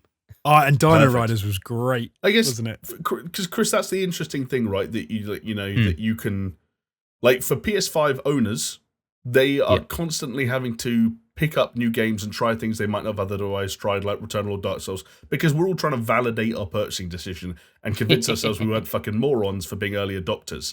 When you get to take something more of a backseat, I guess, and choose your time with a bit more tactics as to when you jump. Like, does this look like the kind of game that screams, I have to get a PS5 for this, be it visually or otherwise? like in general or me personally? I guess why? I mean, you're the host. You're on the pod. But you're the host. Well, I mean, we're co-hosts. We're a trio of co-hosts. Co-host. I like it. I mean, you know. Me personally, no, because the first game didn't. I didn't pick it up on PS4. I just didn't interest me. I know why you were distracted. So it came out the same fucking week as Breath of the Wild. Yeah, bro. Yeah, but hey, you know what? It's a good thing that they learned from Breath of the Wild and added in some more Breath of the Wild elements. Yeah, but I will say one thing though, and it does look very good. It looks very lush. It seems like it plays well, and you know, if I had a PS5, would I pick it up? Maybe, because it's just a case of like, well, there's nothing much to pick up on PS5. You know, once you go through the iterations, you know, yeah, it looks good. It looks good. I wouldn't pick it up. It just doesn't seem like my type of thing. Although, you know what, any game that boasts about putting in a water level, that was the water stuff was a little odd. Like they, but like water levels are always the worst things in the game. So if they're really touting this water stuff, they better fucking nail it, because. I thought the water looked really fucking pretty, boys. I'm not gonna lie. Oh, it looked pretty, great, sure. But like playing in water levels, because think about it this way, right? You're playing in a game where it's like really fluid and your movement, and you're so used to it. So what are you gonna do? You're gonna put in a section where you go underwater, where the controls are a lot more unwieldy, you are less nimble, and it's just like a whole bunch of bullshit. That's what water levels are normally in almost every single game. And normally you've got like a breath meter, so it's like, oh, you can't swim that deep without dying. But they did say if you find the mask and you can stay underwater indefinitely and blah, blah, blah. How does that work? But whatever. I'd rather a mask than a pair of boots that just sink you to the bottom and let you walk on the floor. But then, this is a genuine question as well, because like it's something I'm weighing up in my mind. Gameplay, like underwater stuff, new combat shit, blah, blah, blah, blah, blah. Great. But like... Did this look, as you're watching the game, as you're looking at the visual specifically, as you're looking at it, did this look like the first big, and that's no disrespect to Ratchet or Dark Souls or even Miles Morales, which was cross-gen, and this will be too. Demon Souls, my bad. Did this look like the first big, wow, that's what the PS5 can do game? Because it doesn't sound like between either of you two that's out-registered. No, I think that's probably more... Funnily enough, save for Ratchet and Clank, less about textures and more about like your alpha effects and your jumping from world to world to world. It's a lot more impressive. Whereas this was like, yes, it looks fucking great, but I guess, you know, we know what high end PC gameplay looks like. You know, we do, but they definitely. So they definitely seem to have gone for something like in between, right? It looks like they could have gone much harder for next gen, but they haven't done that. But they've gone a long way in like lush and saturated and colorful and of sort of vibrance. But it could have looked a lot better. Like, let's be honest. And I suppose I was kind of hoping for that in a way, but where they've ended up, it still looks very, very good. So I'm hoping that when you play it, that all comes together and it looks amazing. Yeah. It'd be interesting to know how they come down on the performance mode versus the graphical mode kind of situation, because I could see that having a big effect on the gameplay with a game like this. Yeah, for sure. Especially you're going to want to play at 60 frames a second, right? You're not going to want to play anything lower than that. I think obviously they're slightly different, you know, kettle of fish to one another. But I think Miles Morales handled not just graphical options, but also PS4 and PS5 cross compatibility pretty graciously. In terms of, I think no one felt like they were getting a bum deal. And PS5 owners had, especially post-patches, a pretty strong slew of choices when it came to ray tracing on and off, performance, you know, graphics, and so on and so forth. I'm interested to see if they go to quite that extent with Horizon. But I would just want to say for the record, I feel like I'm a little bit more positive than you guys are on it overall, for the simple reason that there's a voice in my head that says exactly what Chris said, which is that we know what high-end PC gaming, like high-end PCs can do, right? But which game are we talking about when we talk about that? When was the last game that we truly said that we truly looked at it and said, oh my God, forget home consoles, because if you've got a 3080 or a 3090, running this game at full, like at ultra on your PC, will make home consoles, will make the PS5 look like trash. Because Cyber. Well, you've trumped me there, Chris. I mean, let's move on. I've embarrassed myself clearly. No, I mean, I get what you're saying. Because there are games that come around that could do that. We all looked at Cyberpunk and said we could, and ironically, Cyberpunk did that because Cyberpunk on consoles, am I right? But Cyberpunk, like on like the greatest graphics card, like on a 3090 Ti, whenever that comes out, on Ultra, this, that, and the other. Fuck DLSS, you don't even need it. You got the raw power, ray tracing. It's still kind of like I don't know, a few rough edges. In a way that, Horizon for me is like, it does what I think Sony first party stuff does really well, which is it like combines what we're aiming for this generation in terms of fidelity. Sony first party companies really good sort of like hold on how to extract the most power they can from their own hardware, and also a really like just a strong cohesive art style and look that complements what they're capable of. Yeah. And I think that's how, in my mind, sometimes like home console graphical fidelity or just visuals overall never feels to me, at least hasn't for a little while, like it's truly lagging behind the PC. Until you get to games that just straight up run at wildly different resolutions on PC because of the scalability. Obviously, there are huge exceptions to it, but overall, look, I'll say that everything I've seen, even this Horizon thing, I still think the best looking game on the PS5 is Demon's Souls. Well, do you know one thing? It's like the Demon's Souls is a PS5 exclusive, right? Yeah. Like Horizon Forbidden West will be on PS4. Demon's Souls wasn't, and that's a big card to have in your back pocket. And I think it shows. Not, like I said, also, not that it looks bad. It looks really good, and it does look lush environments and whatever. We've got to stop the press. Mr. Demon's Souls PS5 himself is we've got him on hold.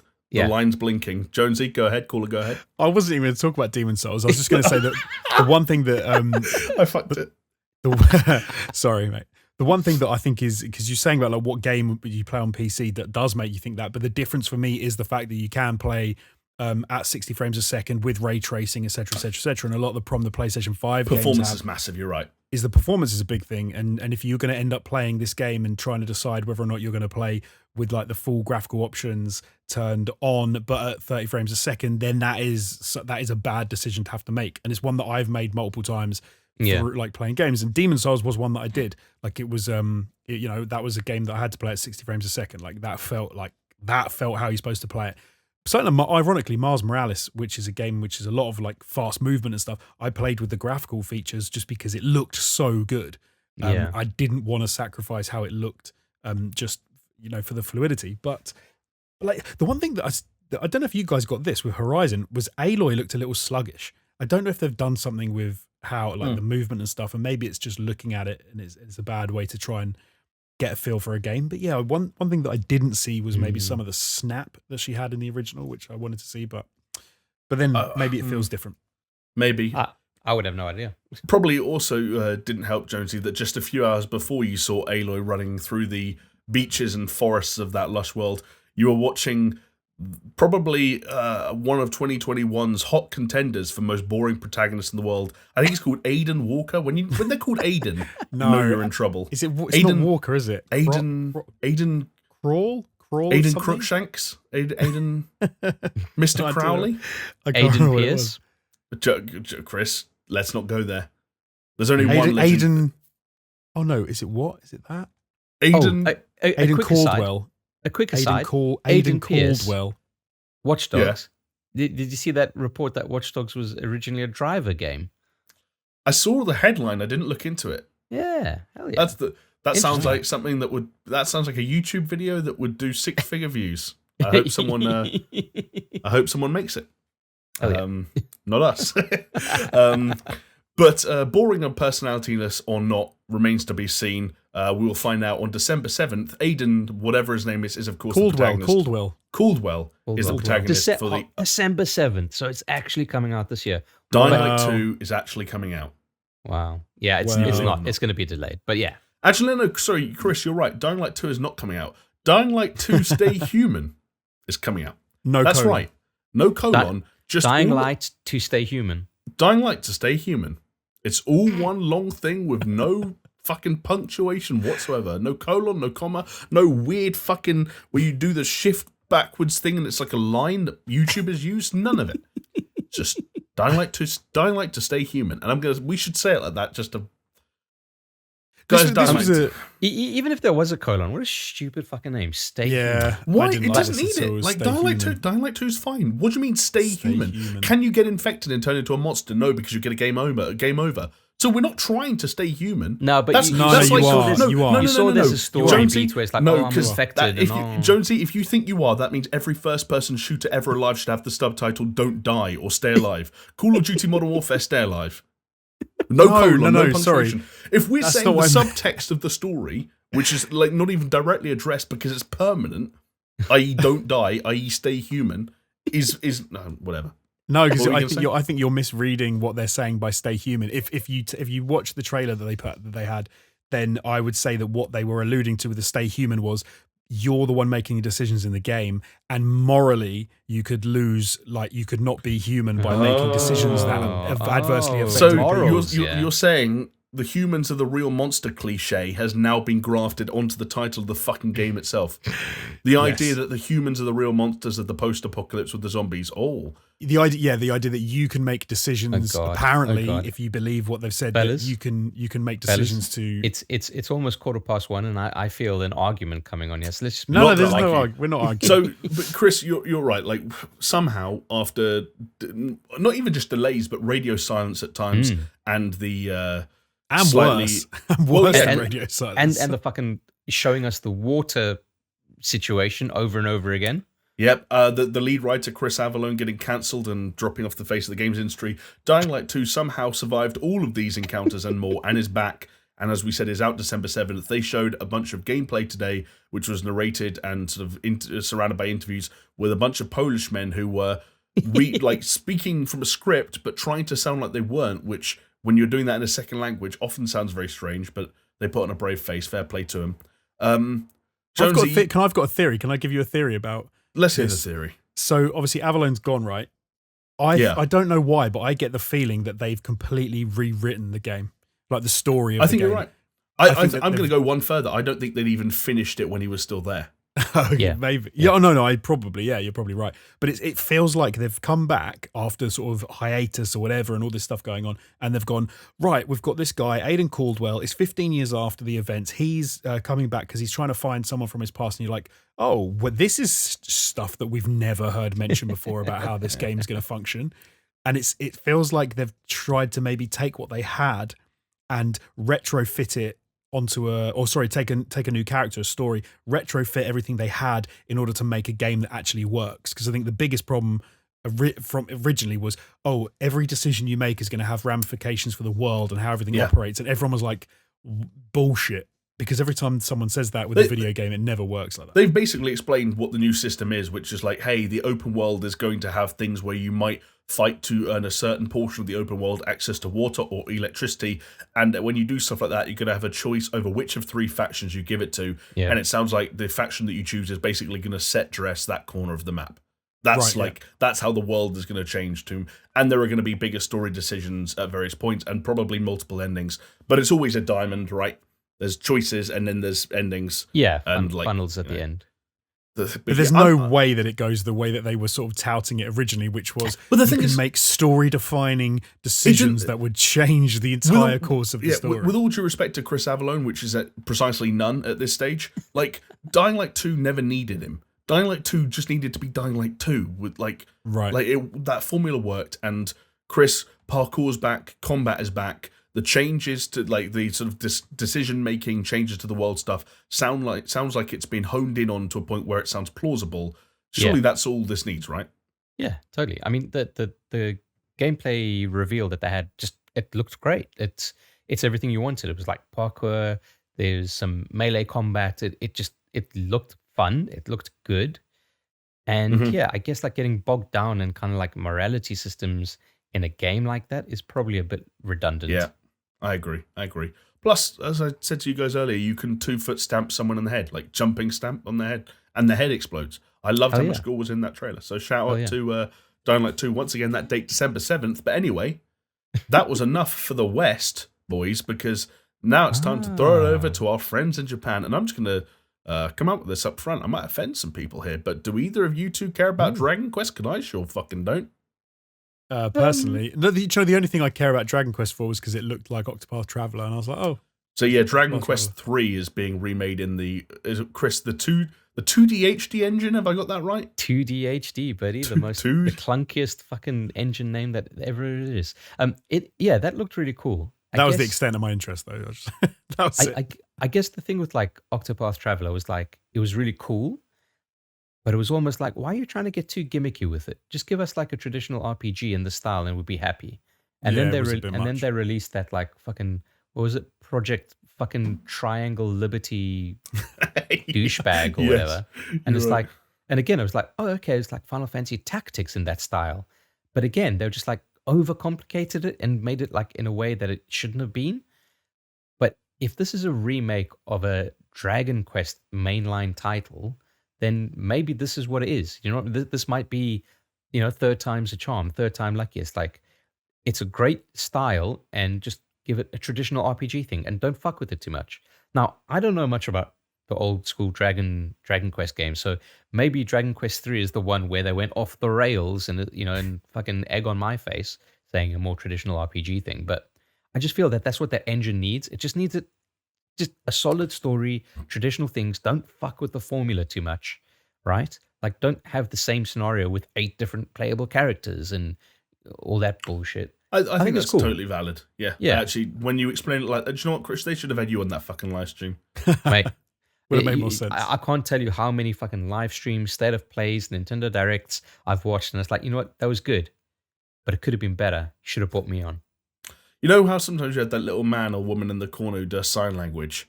We should just do that, but you only go on live streams and reveals for Japanese developers to give like the here's what they're trying to say version of it. Yeah, exactly. Yeah, paraphrasing.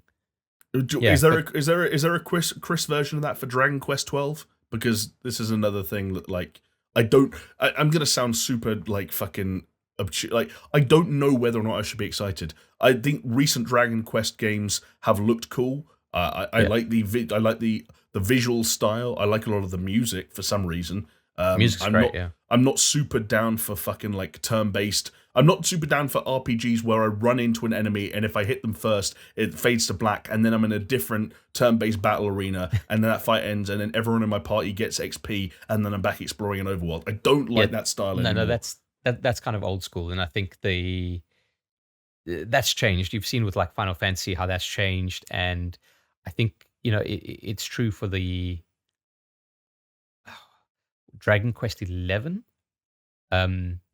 It is different, and I played Dragon Quest 11, the fucking demo that was like, right, it came to Switch, right? Yeah, 12 hours long on the Switch or whatever. I didn't finish the demo even, but I enjoyed my time there, and I would have liked to have carried on if I had the time. If I was a younger person, if I was a spring chicken, I would definitely kind of get into it because I like those grand sweeping JRPGs. What's worth noting with the latest one is they're saying it's targeting a more adult audience, so probably going to be more darker. There's going to be some fucking. Probably not. But yeah, probably targeting some kind of more adult themes, if you want to think about that, like, more violence, whatever it may be. We don't know because we just got a logo reveal. Is that like in Ni no Kuni 2 where the dude's just got a fucking gun? It's like one of those games, except hey, I'm the president and I've got a fucking gun. Yeah. That's my kind of adult themes. It's gonna start off, and when you actually see like the first the opening of the game is gonna be a cutscene where the mum is stuck somewhere and the son comes in and it's like, this is not what I thought it was gonna be. Yeah. But you're my babysitter. Why you do? Yeah. I guess the notable thing here is that they are aiming for a simultaneous worldwide release, which is going to be the first time that they would have done it for the series. Now, interestingly, in Japan, I got to try and remember this right. In Japan, you can't release games on a particular day. Ooh. And the reason was, it might even just be like weekdays. And the reason is because of a Dragon Quest game. Can't remember which one, but it came out and no kids went to school that day. Oh, right. This is the any day of the week, you're not allowed to release so, games. so this is the anecdote, right? That whenever a Dragon Quest game would be released, like no kids would go to school, loads of people would call off sick at work and whatever, and the government actually had to change the law. That's mad. Jamie's looking it up now. I hope he can verify my anecdote. It seems like it's a thing. There's some scuttlebutt as to whether or not it's an urban legend, but yes, it seems like the original thing was that you can't release Dragon Quest games on a weekday in Japan because #productivity. You know, exactly. I get right. that. So just Dragon Quest games. Fair enough. I think it's Dragon Quest game. I don't know. I feel like with the West's kind of growing obsession with anime, and they become a lot more aware of the Dragon Quest series. But I think now is the time for it to maybe, at least in a Western audience's eyes, for Dragon Quest to overtake Final Fantasy. That would be interesting. Yeah, because you're right. Like Dragon Quest for me, I know the name. I recognize the art style and some of the characters. When like they come up in Smash Bros, I'm like, okay, that's Dragon Quest. As I mentioned earlier, I even know the music. And like when I see gameplay for Dragon Quest XI, especially, it looks quite sharp, and I'm like, that looks kind of cool. But it is weird that this is a game entering its 12th mainline entry, not counting offshoots, and I've never actually touched it. Yeah. So maybe that changes with 12. I think the big problem that you've got with the crossover is not like the art style, not the music or anything like that. It's the hand-holding nature of JRPGs, like often with the turn-based fighting and stuff. And a lot, we're talking about Dying Light 2, but as a lot of games go more and more, not hand-holding, maybe that's not fair to say, but as we go more and more down, like you can do whatever you want. You can make every decision. Like the game doesn't limit you to do whatever. You can go anywhere. The maps are bigger and you can go in every bloody building and pick up whatever you want. And then you play a turn-based like fighting game that looks pretty cool, and you can't control things in certain ways, and things work differently. Yeah. And I think it seems like the division's growing. So whilst the art style is getting more favor over here, I feel like the game types aren't. Well, I think that's where the Japanese developers are trying to invigorate things, and you see how they do it with. Let's take Final Fantasy VII Remake, like. That is as far away as you can get from like a turn-based battler, but yet it's still got this JRPG style to it. And I think like what exemplifies JRPGs are systems upon systems upon systems. You're right, they don't give you like that full freedom that, say, more Western titles tend to go for.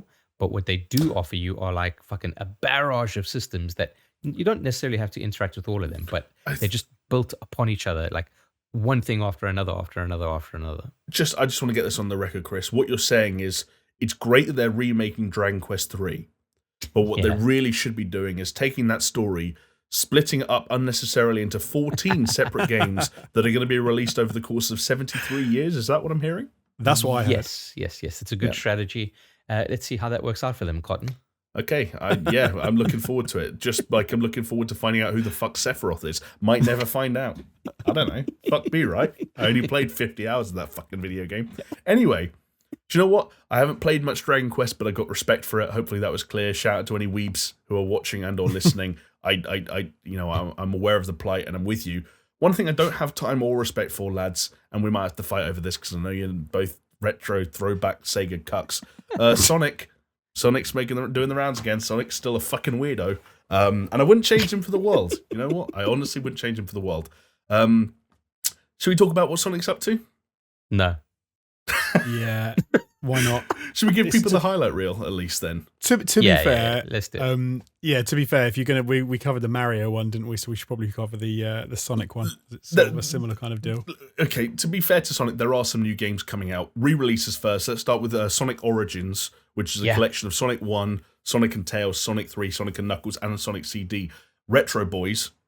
Well, but all of this is because Sonic's 30, right? Sonic's I don't care how 35? Fucking old he is. I don't care. 30. No, 30, isn't it? 30? I think so, yeah. If Sonic was really 30, Sonic would have died like to a speedball overdose in his 20s if he was real. Like, that's not a pun, but actually that kind of speedball, like a speedball. No, it good. I liked it. Okay. Speedball. I hear that's his next power up in the next game. He gets high. You know what? If Sega embraced that side of Sonic's character, which I'm sure exists, instead of like saying, "Hey, Shadow's the edgy one," what if Sonic just started doing blow? Anyway, What if? Sonic Origins. Jesus Christ. Does it actually His red appeal? eyes in that one game is like, this is why. 'cause There he was you just go. getting We his fucking eye. nailed it. We fucking nailed it. Nailed But are these games that you guys played? I'm not trying to be facetious. Are they games you grew up with? Any of these? Obviously, Sonic Big 1. time, bro. Like 1 and 2 for sure, yeah. Oh, for me, it was all about 3 and Sonic and Knuckles. I So- used to fucking love those games, dude. this is one to pick up or no? Sonic Origins. You know what? If it releases on the Switch, yeah, I'll pick it up because Right. it's not just like, oh, here are the old games on a platform. They've done improvements. It's like widescreen, this, that, the other. I don't know exactly what all the improvements are because I'm not paying that much attention. But yeah, it's something like if the price is right, it's cool. Like I picked up Sonic Mania and I really enjoyed it. True. So, Sonic Mania was something of a success. One thing I'm a little bit more unsure about, just because I think it's actually a Sonic game from the Wii era, which I think reviewed pretty well, but I've never really seen it in action before. That's Sonic Colors, which is coming back with the Sonic Colors Ultimate Edition in September 7th. Oh, Yeah. so do you remember? This is the remember- Nintendo model, to be fair.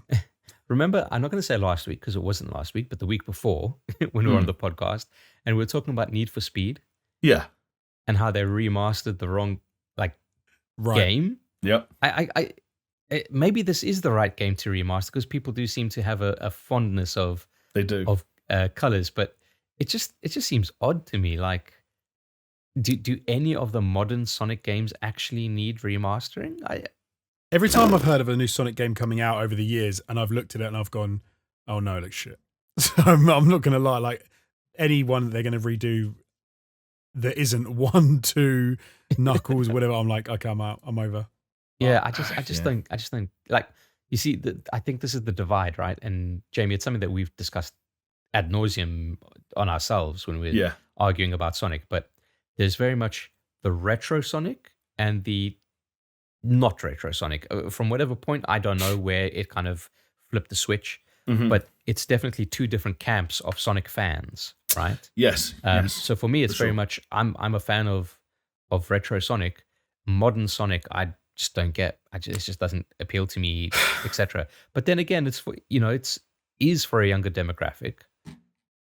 You know, I guess so. But then sometimes I go on Twitter and I see these people with these sort of like Sonic adjacent avatars. I'm like, how old are you really? Like, I don't know that you're not some dude who should be too like old enough to know better, or like it's very hard to know. I guess that's the power of anonymity on the internet, right? But Yeah.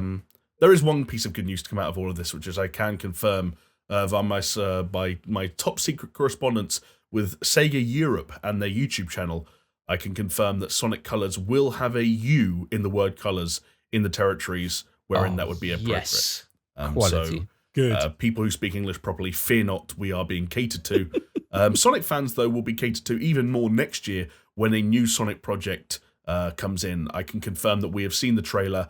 In it, Sonic is blue, and he appears, lads, correct me if I'm wrong, but he appears to be going fast. I mean, you got to go fast, does. Jamie. I mean, do you have to? You gotta. Yeah, you got to go fast, mate. You have to.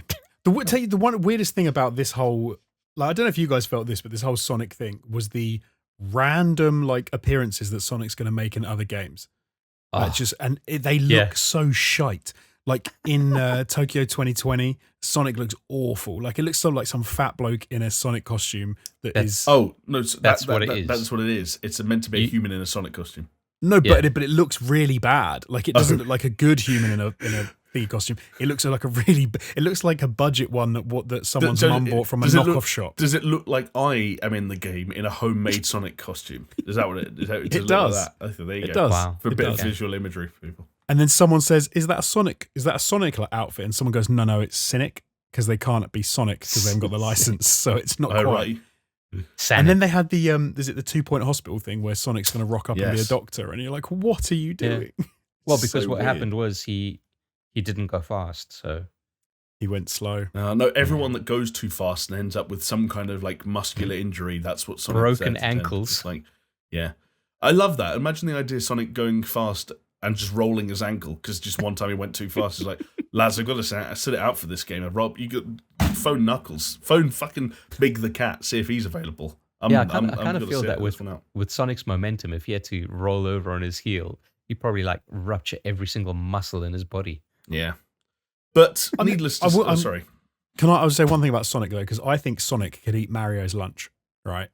If they came out of a game which was like, I haven't played it yet, but if you came out of a game which was like Ratchet and Clank-esque, like like levels of animation and looked that good, and you could get in the speed factor of Sonic, and you could have it look amazing and just do something completely different you'd never seen before in a Sonic game, I think everyone would think it was absolutely fantastic and it was incredible.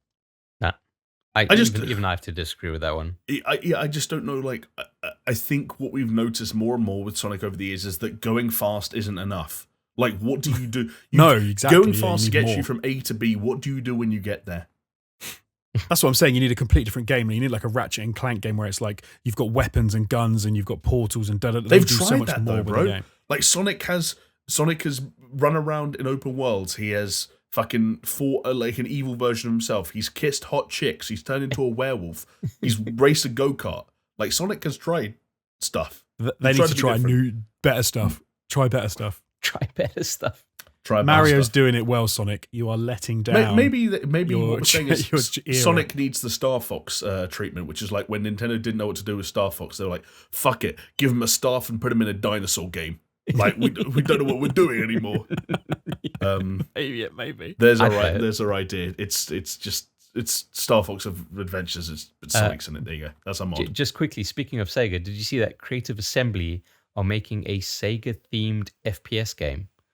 I saw that. It's like the Alien team, right? The Alien Isolation team, I think. Yeah. Oh, wow. Within Creative Assembly. No, I saw the picture and it looked. I don't know what they're going for, but yeah, yeah, I don't know. It's a choice. It's a choice. Sounds interesting.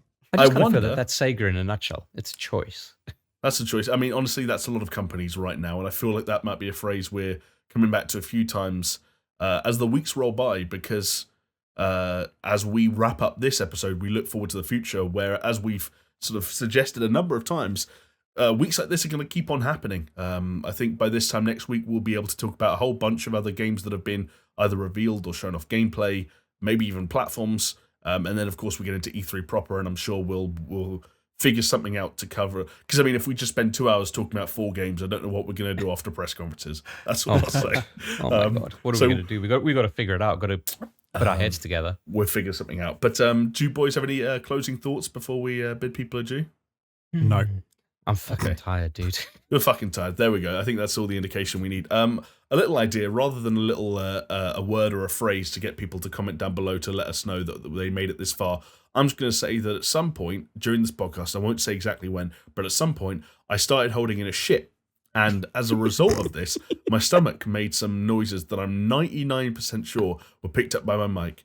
I wasn't flashing green on Discord, so you guys didn't hear them, but I'm pretty sure the noises my body made as it held forth the diarrhea that is about to froth did get picked up. So if you heard them, I'm going to say leave a time code down below, which is your best guess as to when I started needing a shit. Not when the noises were heard, your best guess as to when I realised I needed a shit. That's what I'm looking for. So hold on, have you made a note of the time code of when you started to need one? No, I'm going to watch it back myself, time code by time code, and I'm going to be the judge.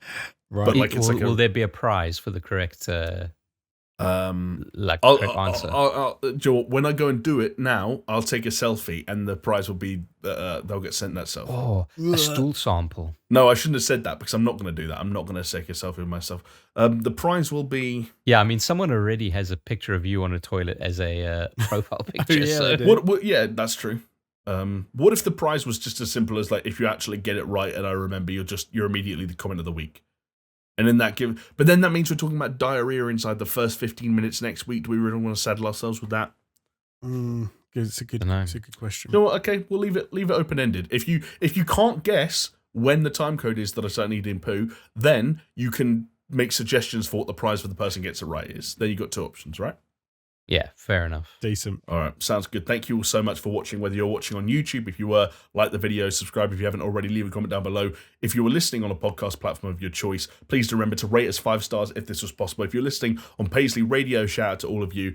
We love you all. Remember, if you want to support us and keep this podcast going in the future, patreon.com/SuperShow is the place to be. Thank you all so much for the support. Thank you for watching and or listening. And we'll see you next time.